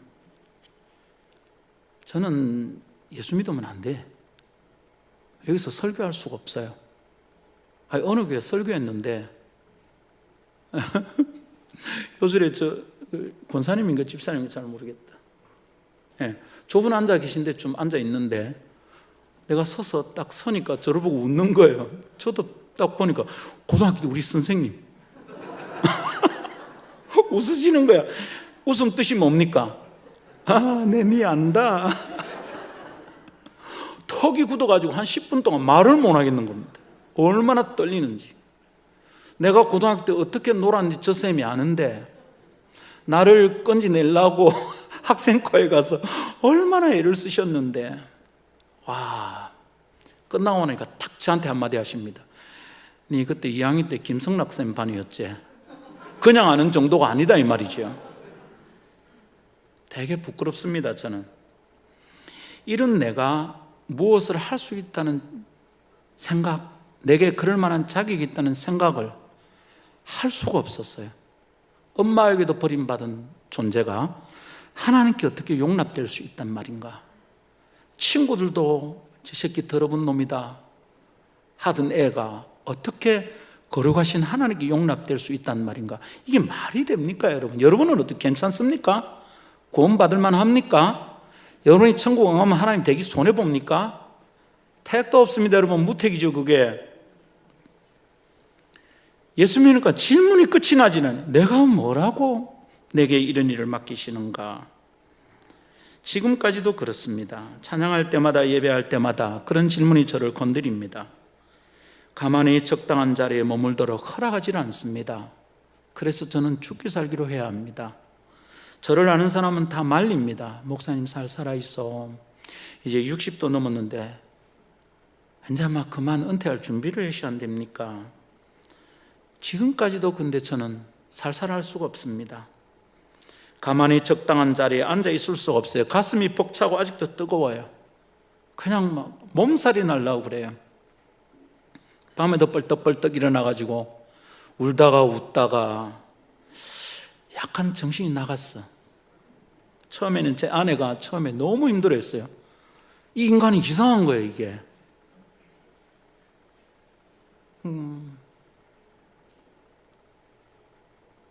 괜찮습니까, 여러분은? 이게요, 내가 예수 믿었다는 사실이 심장마비 걸리지 않고 사는 게 기적이라.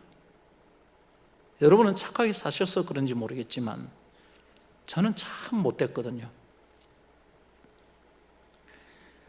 가슴이 뜨거워요. 대충 못 하겠어요. 개혁주의 본산이라고 일컫는 네덜란드 개혁교회는 찬송가를 1절부터 한꺼번에 완창하지 않는데요. 1절, 2절 하고 나면 간주를 하고 3, 4절을 부른다. 네덜란드 안 가봐서 모르겠어요. 누가 하는 얘기를 들었어요. 왜 이러는가?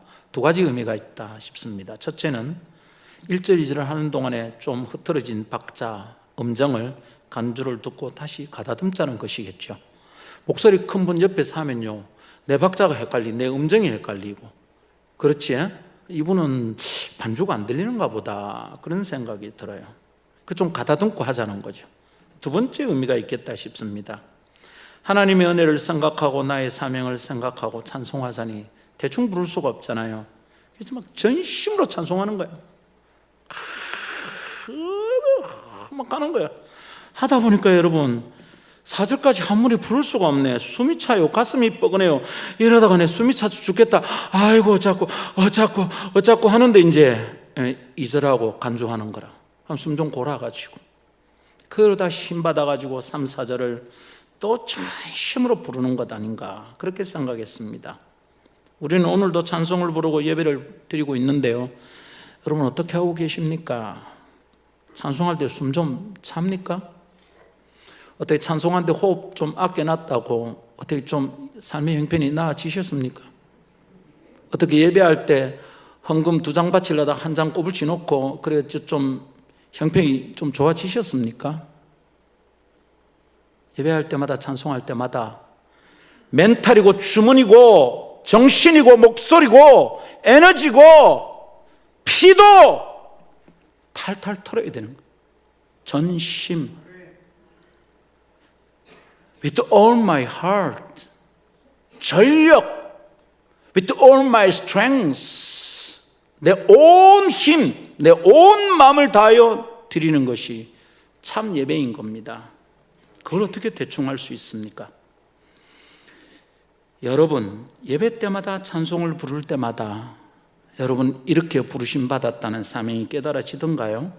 나의 정체성의 기초를 둔 나의 사명이 자꾸 나를 건드리지 않습니까? 자꾸만 울컥울컥하지 않습니까? 맨정신에 노래를 할 수 없구나. 저는 제 아내에게 처음 고백하는 날 울었어요. 내가 사랑한다고 말하는데 내가 눈물이 나는 거예요. 목사님은 감성이 풍성해서, 아니요, 그 맘때는 제가 눈물이 말랐을 때거든요. 그런데 너무 진심이니까 제가 말을 하면서 제가 알겠더라고요. 아, 내가 이 여자를 진짜 좋아하는구나, 이걸 알겠더라고요. 찬송할 때는 안 그렇습니까? 찬송할 때 여러분 어떻습니까? 하나님 사랑합니다. 사랑해요. 목소리 높여.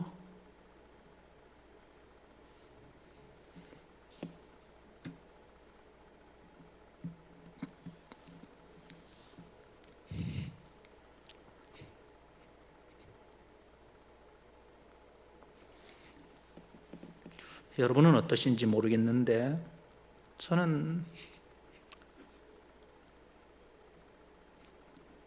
아직도 예배할 때마다 울컥울컥합니다. 주일 오전이고 오후고 새벽에 혼자 예배당에 엎드려 기도할 때든지 울컥울컥합니다. 자꾸 생각이 나거든요. 내가 뭐라고 하나님이 내한테 이러실까?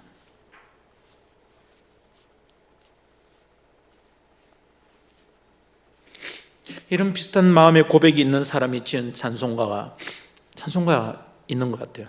어찌 찬양 안 할까? 어떻게 찬송 안 하겠냐고, 어떻게 대충 하겠냐고. 그런데 어떤 분이 이랍니다. 목사님 찬송 한 번, 두 번, 세 번 부르지 맙시다. 목이 아픕니다. 이 사람은 어찌 찬양 안 할까 아니라 억지 찬양하는 거지. 억지로 막 찬양 안 해. 그러니까 리더가 앞에 나와서 예배 인도자가 할렐루야 아멘, 자 크게 할렐루야 아멘, 자 1분단 2분단 3분단 4분단 어느 분단이 크게 하는지 한번 해보겠습니다. 자 여기 오케이 시작.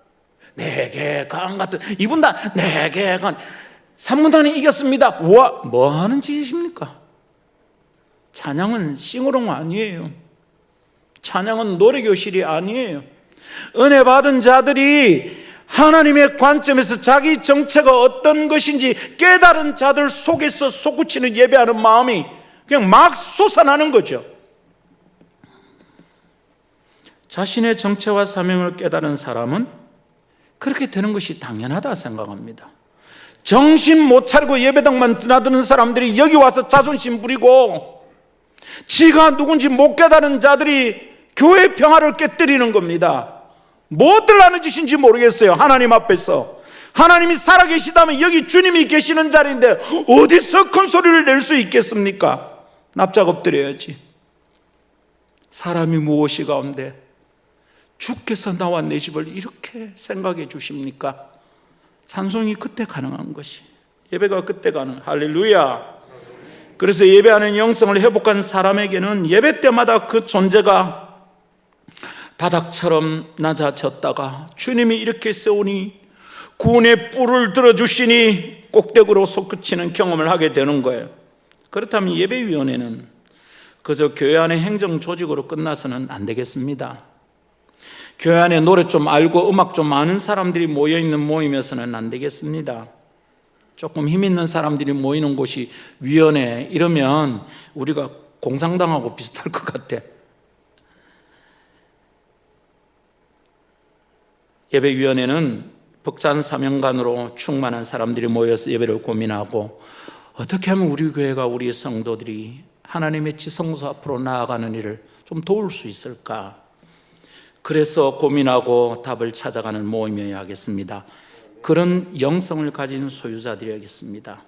예배팀은, 찬양팀은, 성가대는 재능으로만 모여 있어서는 안 되겠습니다. 주님을 높이고 영광스럽게 하는 일에 부름받은 사명자라는 자각이 세상 흥분이 따라올 수 없는 지경에 이르는 것이 당연하다 믿습니다. 눈에 보이는 것에 집착하는 영성 없는 삶은 그만두고 예배자의 영성으로 사명을 따라 살아내기를 축복합니다. 마지막 세 번째 따라하겠습니다. 예배자의 영성은 일상의 삶에서 빛이 납니다. 자, 예배자의 영성은 자신을 어떻게 보는가라는 자아 정체감에서 시작하여 당연하게 사명감으로 나아간다, 그렇게 설명했습니다.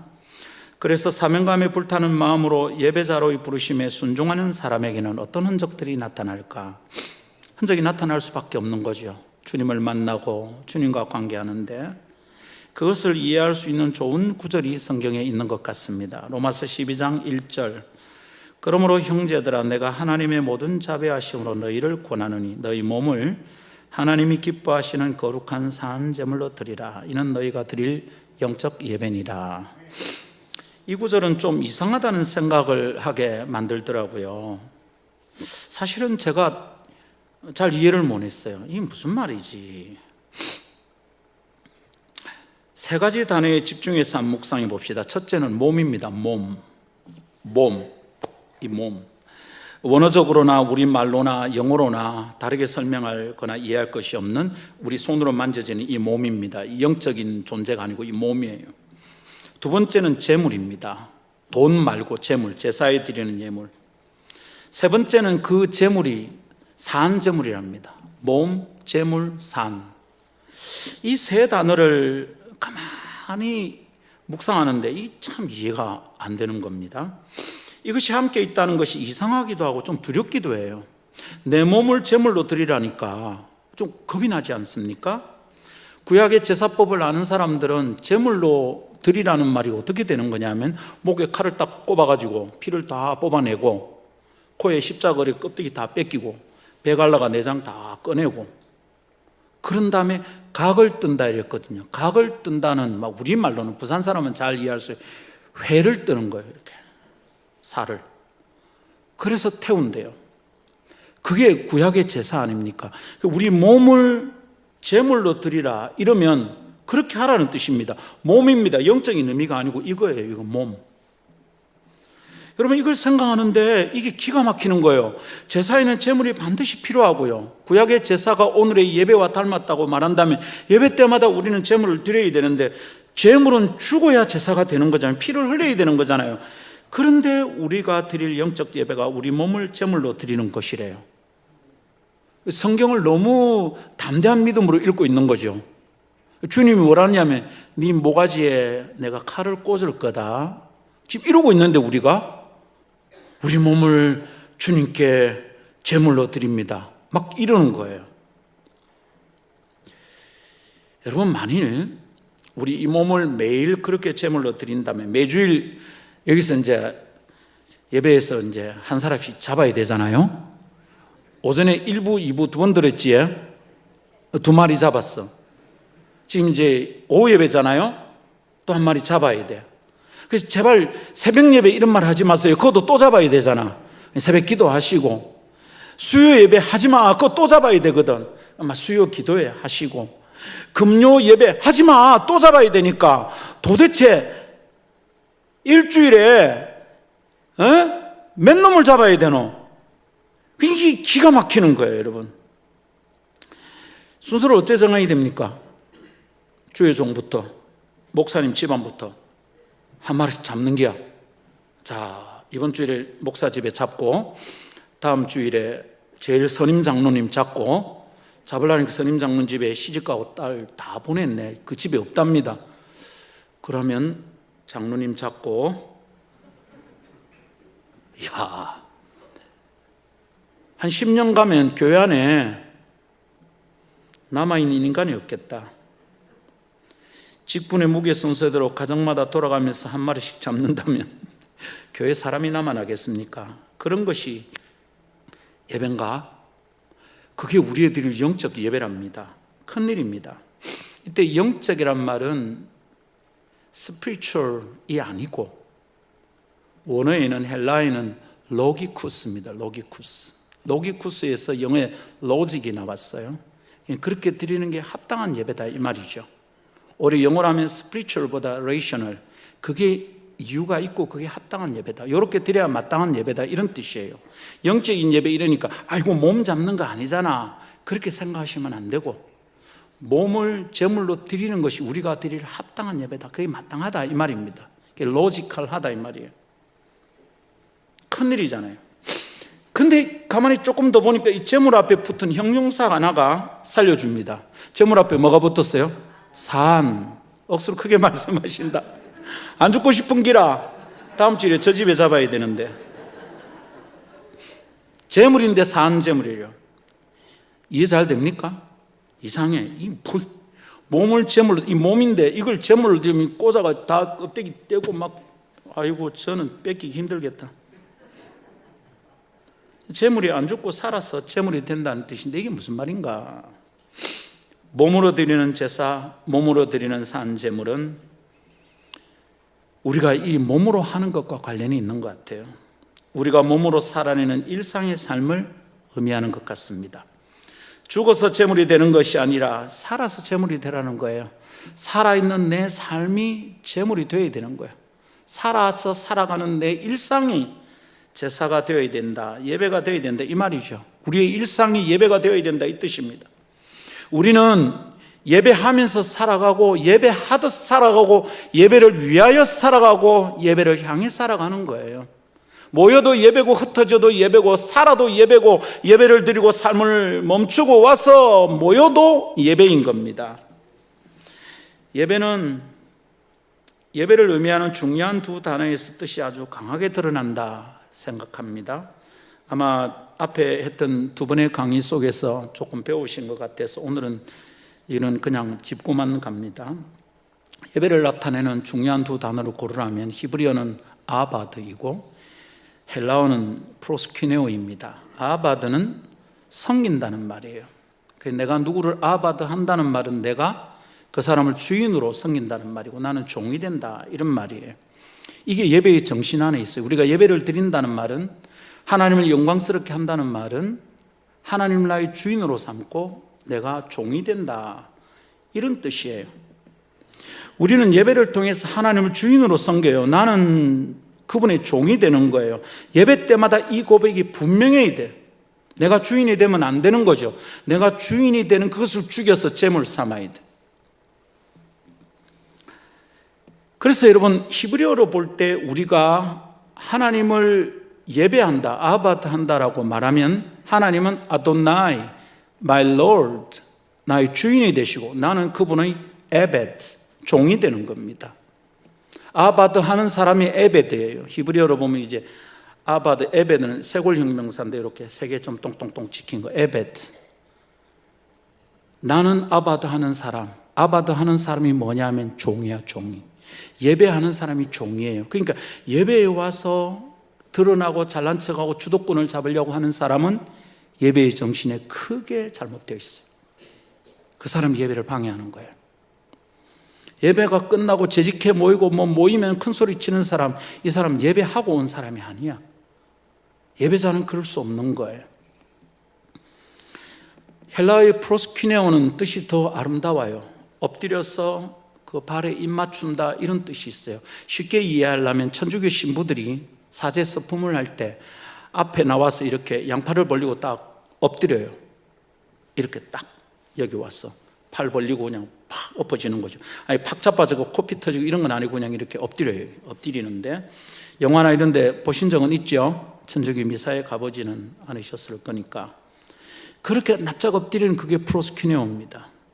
완전한 복종이죠. 나는 죽고 그리스도만 내게서 산다. 이걸 내가 온 마음으로 표현하는데 그렇게 하겠다는 말입니다. 그때 어떻게 되는 거죠? 내가 프로스퀴네오 하는 순간 그분은 나의 큐리오스, 주인이 되고 나는 그분의 덜로스, 노예가 되는 것입니다. 예배 때마다 이걸 결단하는 거예요. 헌금은 그 고백을 드리는 거죠. 내게 있는 물질을 드리는데 돈의 일부를 드리는 게 나의 모든 것을 드리는 겁니다. 내가 주인이 아니니까. 그런데 집에 있는 집가하고 자동차하고 이 헌금 바구니에 넣을 수 없잖아. 그러니까 대표하는 물질이 내 헌금이라. 드릴 때마다 매번 고백해야 돼. 내 것은 없습니다. 나는 주인이 아닙니다. 나는 주인이 아닙니다. 나는 프로스퀴네오 합니다. 당신은 나의 큐리오스고 나는 덜로스입니다. 이 정신이 없으면 그 헌금은 뇌물이야, 뇌물. 헌금 액수에 따라서 내가 빨리 장로 되려고 선거운동하는 거지. 헌금이 되려면 내가 그분의 노예라는 것을, 내 것이 아무것도 없다는 것을 예배 때마다 매번 고백해야 돼. 헌금을 조심스럽게 드려야 되는 거죠. 그런데 여러분, 하나님은 우리가 일주일에 한 번 모여서 행하는 이 의식으로서의 예배에만 관심이 있으신 게 아닌 것 같아요. 로마서 12장 1절을 가만히 묵상하다가 깨닫고 또 깨닫습니다. 하나님은 우리 예배의 순서의 주인이 되시는 것으로 결코 만족하지 않으십니다. 하나님은 내 삶과 내 전 존재의 주인이 되고 싶어 하는 거예요. 내 과거와 현재와 미래까지 그분은 다 주인이 되고 싶어 하시는 거예요. 그래서 우리가 하나님을 아도나이 그리고 큐리오스로 인정하고 주인으로 모시는 삶을 살게 된다면 내가 온전한 예배자가 되는 겁니다. 예배 모임에 와서만 주님이 아니라 내가 돈을 쓰는 방식, 내가 물건을 사는 방식, 사람을 만나는 방식, 영업에서 거래하는 방식, 할 때마다 하나님이 나의 주인이시다 생각하고 살아가는 그 일상으로서의 예배의 정신, 온전한 예배자가 되는 비결인 줄 믿습니다. 그때 우리가 예배에 성공하는 것입니다. 그런데 우리의 삶을 가만히 들여다보면 매우 이원론적입니다. 중심이 두 개가 있어요. 우리는 6+1로 사는 거예요. 6 더하기 1로 살아요. 6일은 어떻게 사는 것이 예배의 삶인지 예배인지 내가 예배자인지 생각지도 않고 살다가 정해진 하루에 예배를 다 쏟아내요. 주일날 6+1로 사는 거죠. 그리고 예배당을 나서면 다시 그 6으로 살아갑니다. 또 다 잊어버립니다. 그리고 주일날 돌아오면 또 그 하루에 다 쏟아내서 예배를 하려고 합니다. 그러니까 이 주일이 그렇게라도 성실히 하려는 사람은 주일이 너무 지쳐.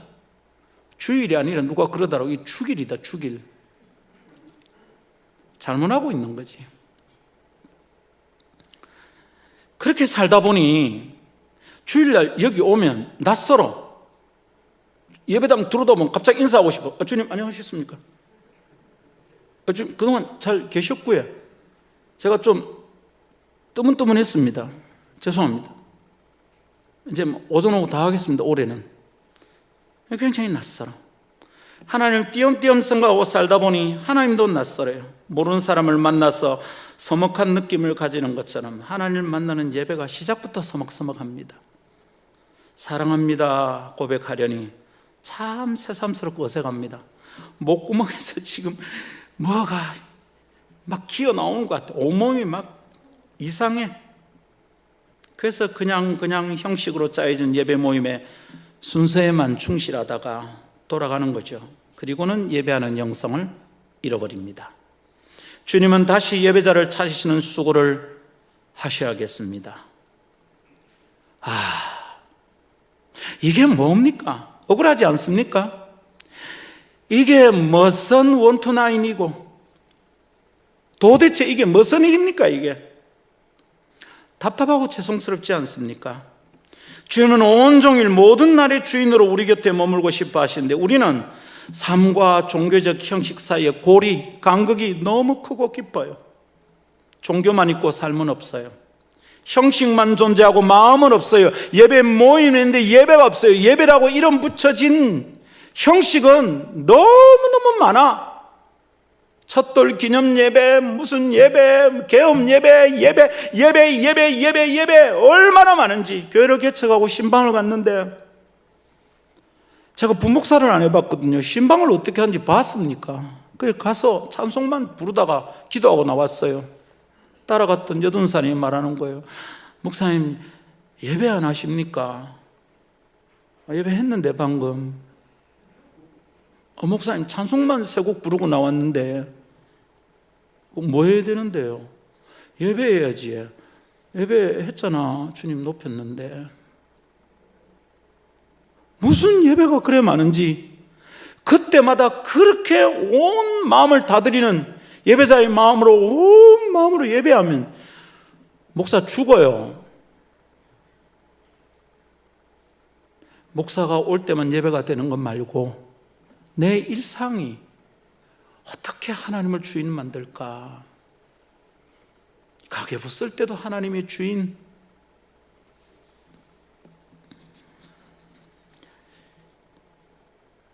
사랑하는 성도 여러분, 그래서 묻습니다. 여러분의 예배는 어디쯤 있습니까? 사상교회 예배자는 어디에 있습니까? 여러분 혹시 언제쯤 참된 예배를 경험한 적이 있습니까? 여러분 인생에는 예배가 언제쯤 있었습니까? 생명의 주인을 만나서 생명으로 반응하는 예배 드려본 적 있습니까? 종교적 형식으로 하나님을 만족시킬 수 있다 착각하지 맙시다. 영성의 핵심은 관계라고 요약할 수 있습니다. 영성은 무슨 신비한 은사로 다 설명되지 않습니다. 영성은 오히려 인격적인 관계를 통해 드러납니다. 나의 삶 속에 생명 전체로 나와 상관이 있다고 자꾸 주장하고 말씀하시는 하나님을 만나면 그분과 나 사이에 특별한 관계가 형성되어 있다는 걸 깨닫죠. 그때 우리가 하나님 앞에 엎드리는 삶을 살게 됩니다. 그래서 하나님과 내가 영으로 하나 되는 관계라는 걸 깨닫고 온전한 예배를 드리도록 해야겠습니다. 그런 날이 시작된다면 날이 갈수록 내 삶이 빛이 날 겁니다. 주님을 예배하고 만나본 사람의 얼굴에는 빛이 나잖아요. 모세가 시내산에 올라갔다 내려올 때 얼굴에 광채가 사람이 쳐다보질 못했어. 수건으로 가려야 됐어요. 하나님을 일상 속에서 매일 만나고 예배한다면 그 사람이 빛이 나지 않을까요? 다를 거예요. 별것 없는 사람에게서도 아우라가 느껴져요. 어깨에 힘만 주는 사람이 아니라 등 뒤에서 빛이 나는 것 같은 사람이 되어 살게 된다 믿습니다. 괜히 어깨에 힘주다가 담 결리지 말고 겸손히 주님 앞에 엎드려 예배하는 사람의 얼굴로 살아간다면 나이가 들고 세월이 흐를수록 더욱 빛이 나고 우아하고 고상한 아름다운 사람이 될 것이라 믿습니다. 지금 하나님은 그런 사람을 찾고 계십니다. 그렇게 예배의 형식과 틀에서 갇히지 말고 일상의 삶 가운데로 옮겨온 예배자의 영성으로 살고 싶어하는 사람들을 주님이 오늘 찾으십니다. 우리 그런 예배자로 주님 앞에 들켜버립시다. 나의 삶과 일상을 주님께 제물로 드린 그분을 오직 주인으로 삼는, 나는 그분의 주권 앞에 늘 프로스큐네어 하는 그런 참 예배자로 살아낼 수 있기를 축복합니다. 말씀 맺겠습니다. 시간이 올 줄 맞습니까? 지금 어찌 됩니까? 막 달렸는데 하나님은 직분자나 사역자를 찾으시는 게 아니라 예배자를 찾으십니다. 주님은 재능 기부자를 찾으시는 게 아니라 예배자를 찾으십니다. 주님은 목사, 장로, 집사가 필요한 게 아니라 예배자가 필요하십니다. 이러한 주님의 마음을 깨닫고 자신의 정체가 예배자임을 확인하는 사람은 영적 존재로서의 영적인 삶을 시작할 수 있습니다. 그래서 살아있는 이유, 곧 사명이 예배임을 깨닫고 자신을 온전히 헌신하게 되겠습니다. 그런 삶은 이전의 물질적 삶에서 벗어난 영적인 삶, 곧 영성 있는 삶으로 변화된 증거일 겁니다. 새로운 삶이 열린다는 말입니다. 그리고 마침내 그의 일상이 찬란한 빛으로 가득 차는 날을 맞이하게 될 줄 믿습니다. 여러분이 그런 삶을 살 수 있기를 온 마음으로 축복합니다. 이 땅을 살면서도 천국을 경험하는 사람이 될 겁니다. 그런 예배 안에 초대된 세상의 사람들은 이곳에서 사람 냄새만 맡고 돌아가지 않을 겁니다. 보이지는 않는데 무엇인가 느껴진다는 것을 경험하게 됩니다. 보이지는 않는데 누군가가 존재한다는 것을 깨닫게 됩니다. 그리고 그들에게서도 영성이 시작될 것입니다. 영적인 존재로 거듭나 영적인 삶을 살기 시작하는 사람들을 교회는 그렇게 매일 만날 수 있을 것입니다. 얼마나 영광스러운 일입니까? 이 일을 꿈꿉니다. 함께 꿈꿉시다. 그런 삶을 살고 싶습니다. 함께 살아갑시다. 그 생명 넘치는 삶 속으로 예배 안으로 함께 나아갑시다. 할렐루야! 기도하겠습니다.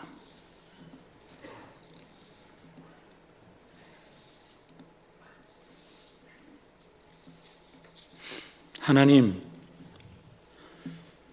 존귀하신 야훼시여, 보잘것없는 인생, 버러지 같은 자들을 찾아내시고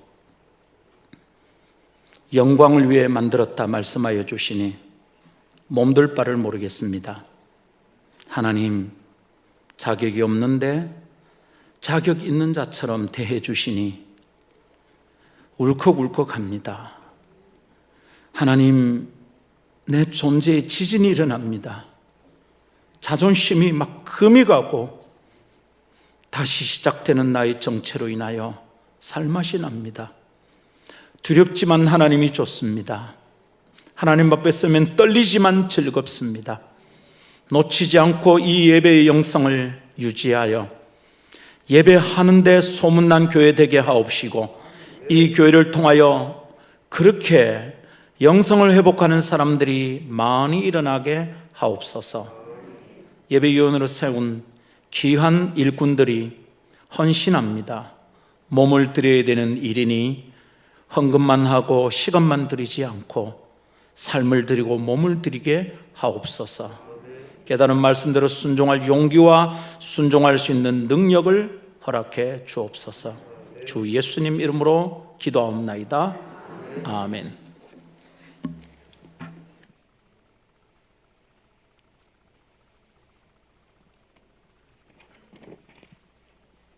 주를 위한 이곳에 찬양하면서 목사님 혹시 축도기도 하겠습니다.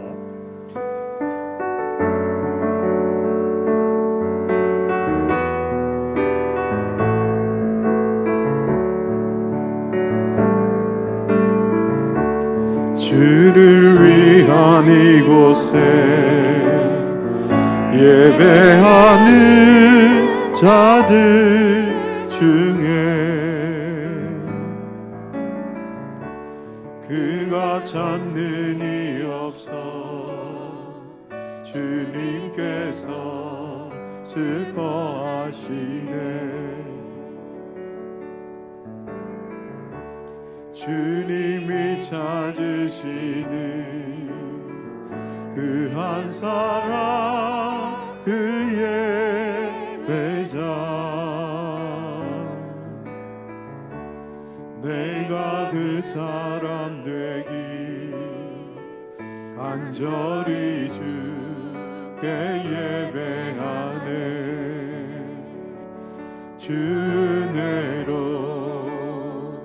이곳에 서 있네. 주 임재에 엎드려 절하네. 그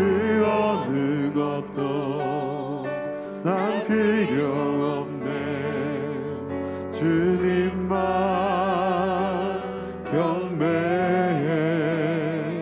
주내로 이곳에 서 있네 주인제에 엎드려 절하네 그 어느 것도 난 필요 없네 주님만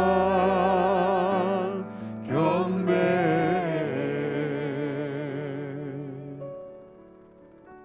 목사님 오셔서 우리 위해서 축도기도 하고 교회를 마치도록 하겠습니다.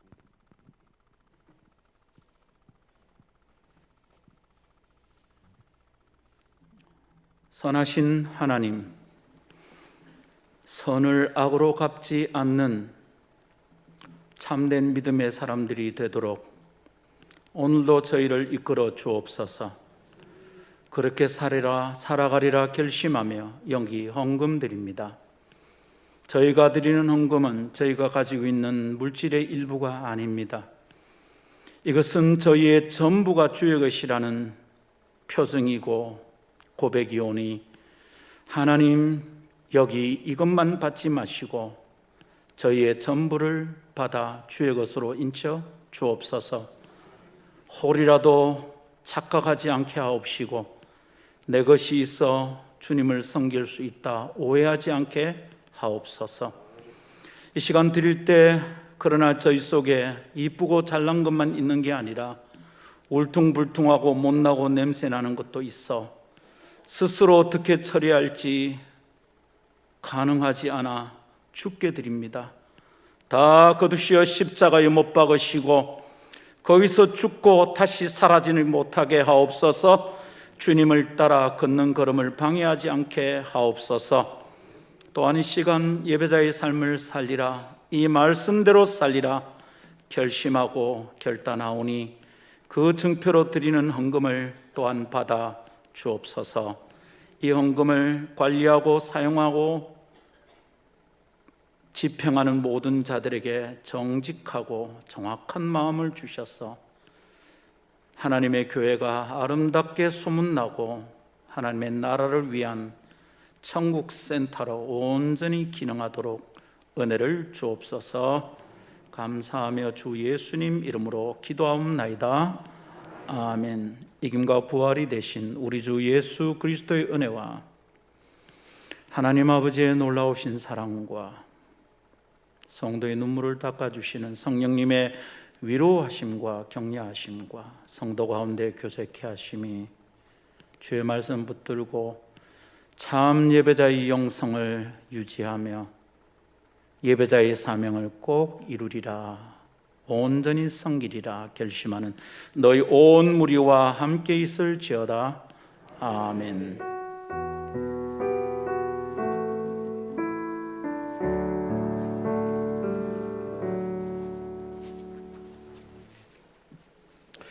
할렐루야. 예, 귀한 마음 나눠주신 우리 목사님께 감사의 마음을 달아서 큰 박수로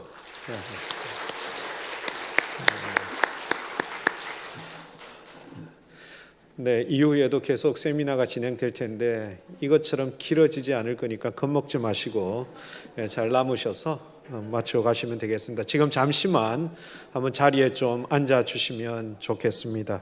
오늘 귀한 손님이 저희 교회 방문을 하셨는데요.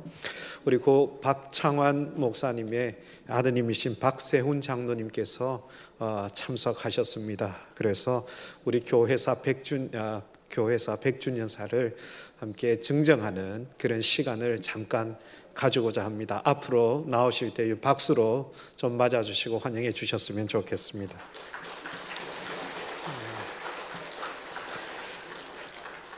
우리 교회사 발간 위원장이신 김인구 장로님께서 전달하도록 하겠습니다.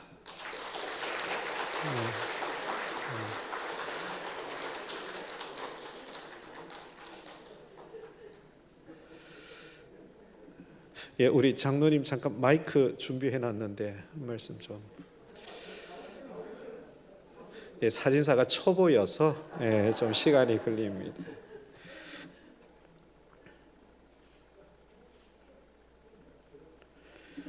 우리 마이크 드렸는데 잠깐 인사 말씀드리겠습니다.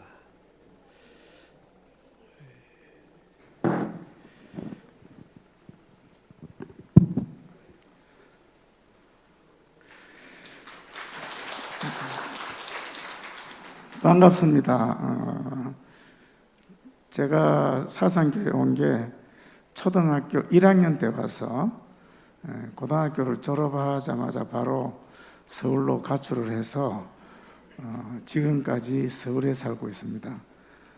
그러다 보니까 사상교회에 대한 제 기억은 제가 망나니로 살 때 교회를 휘젓고 다녔던 그 기억밖에 없어서 우리 사상교회가 이렇게 성장하고 또 새로운 모습으로 발전해가는 것이 볼 때마다, 소문을 들을 때마다 너무 귀하고, 또 우리 성도님들의 아름다운 그 헌신과 봉사가 교회의 큰 밑거름이 되었다 생각하면서 항상 감사를 드립니다.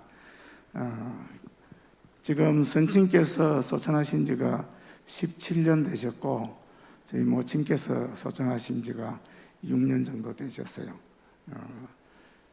사실은 서울에 있다 보니까 고향교회를 방문하는 게 그렇게 쉽지는 않더라고요. 1년에 한 번, 두 번 이렇게 방문하게 되고, 방문하더라도 또 교회를 섬기고 있는 입장에서 또 바로 또 토요일 내려왔다가 주일날 올라가고 하는, 그렇게 하다 보니까 여러 성도님들을 많이 뵙지 못해서 참 죄송스러운 마음이 많았습니다. 그런 차이에 이번에 교회에서 사상교회사를 새로 발간하셔가지고 저희 선친의 후손들을 초대하셔서 식사도 대접해 주시고, 또 오늘 예배에 이렇게 초대를 해 주셔서 참석을 해서 인사를 드릴 수 있게 돼서 너무 감사를 드립니다. 제가 우리 집안에 3남 2녀 중에 4번째인데 다 형님들, 누님 또 건강도 좀 그렇고 해서 오늘 참석 못하시고, 제가 꼬별이지만 이제 대표로 이렇게 인사를 드립니다. 우리 형제들의, 우리 가족들의 인사를 같이 받아주시면 감사하겠습니다. 사상교회가 점점 부흥해가고 발전해가면서 우리 교단에 좋은 소식이 많이 나누어지고 있는 것을 너무 감사하게 생각을 하고, 앞으로 더 크게 부흥 발전해서 교단의 우리 귀한 중심이 되는 그런 교회가 될 수 있기를 위해서 기도합니다. 그러기 위해서는 오늘 우리 설교하신 목사님 말씀대로 우리가 그리스도인의 정체를 제대로 파악을 하고, 우리의 정체성을 확인하는 이상 사명을 잘 감당하는 여러분들이 되셔서 그리스도의 귀한 빛을 발하는 우리 사장께 모든 성도님들이 되시기를 축복을 드리며 인사를 드립니다. 감사합니다.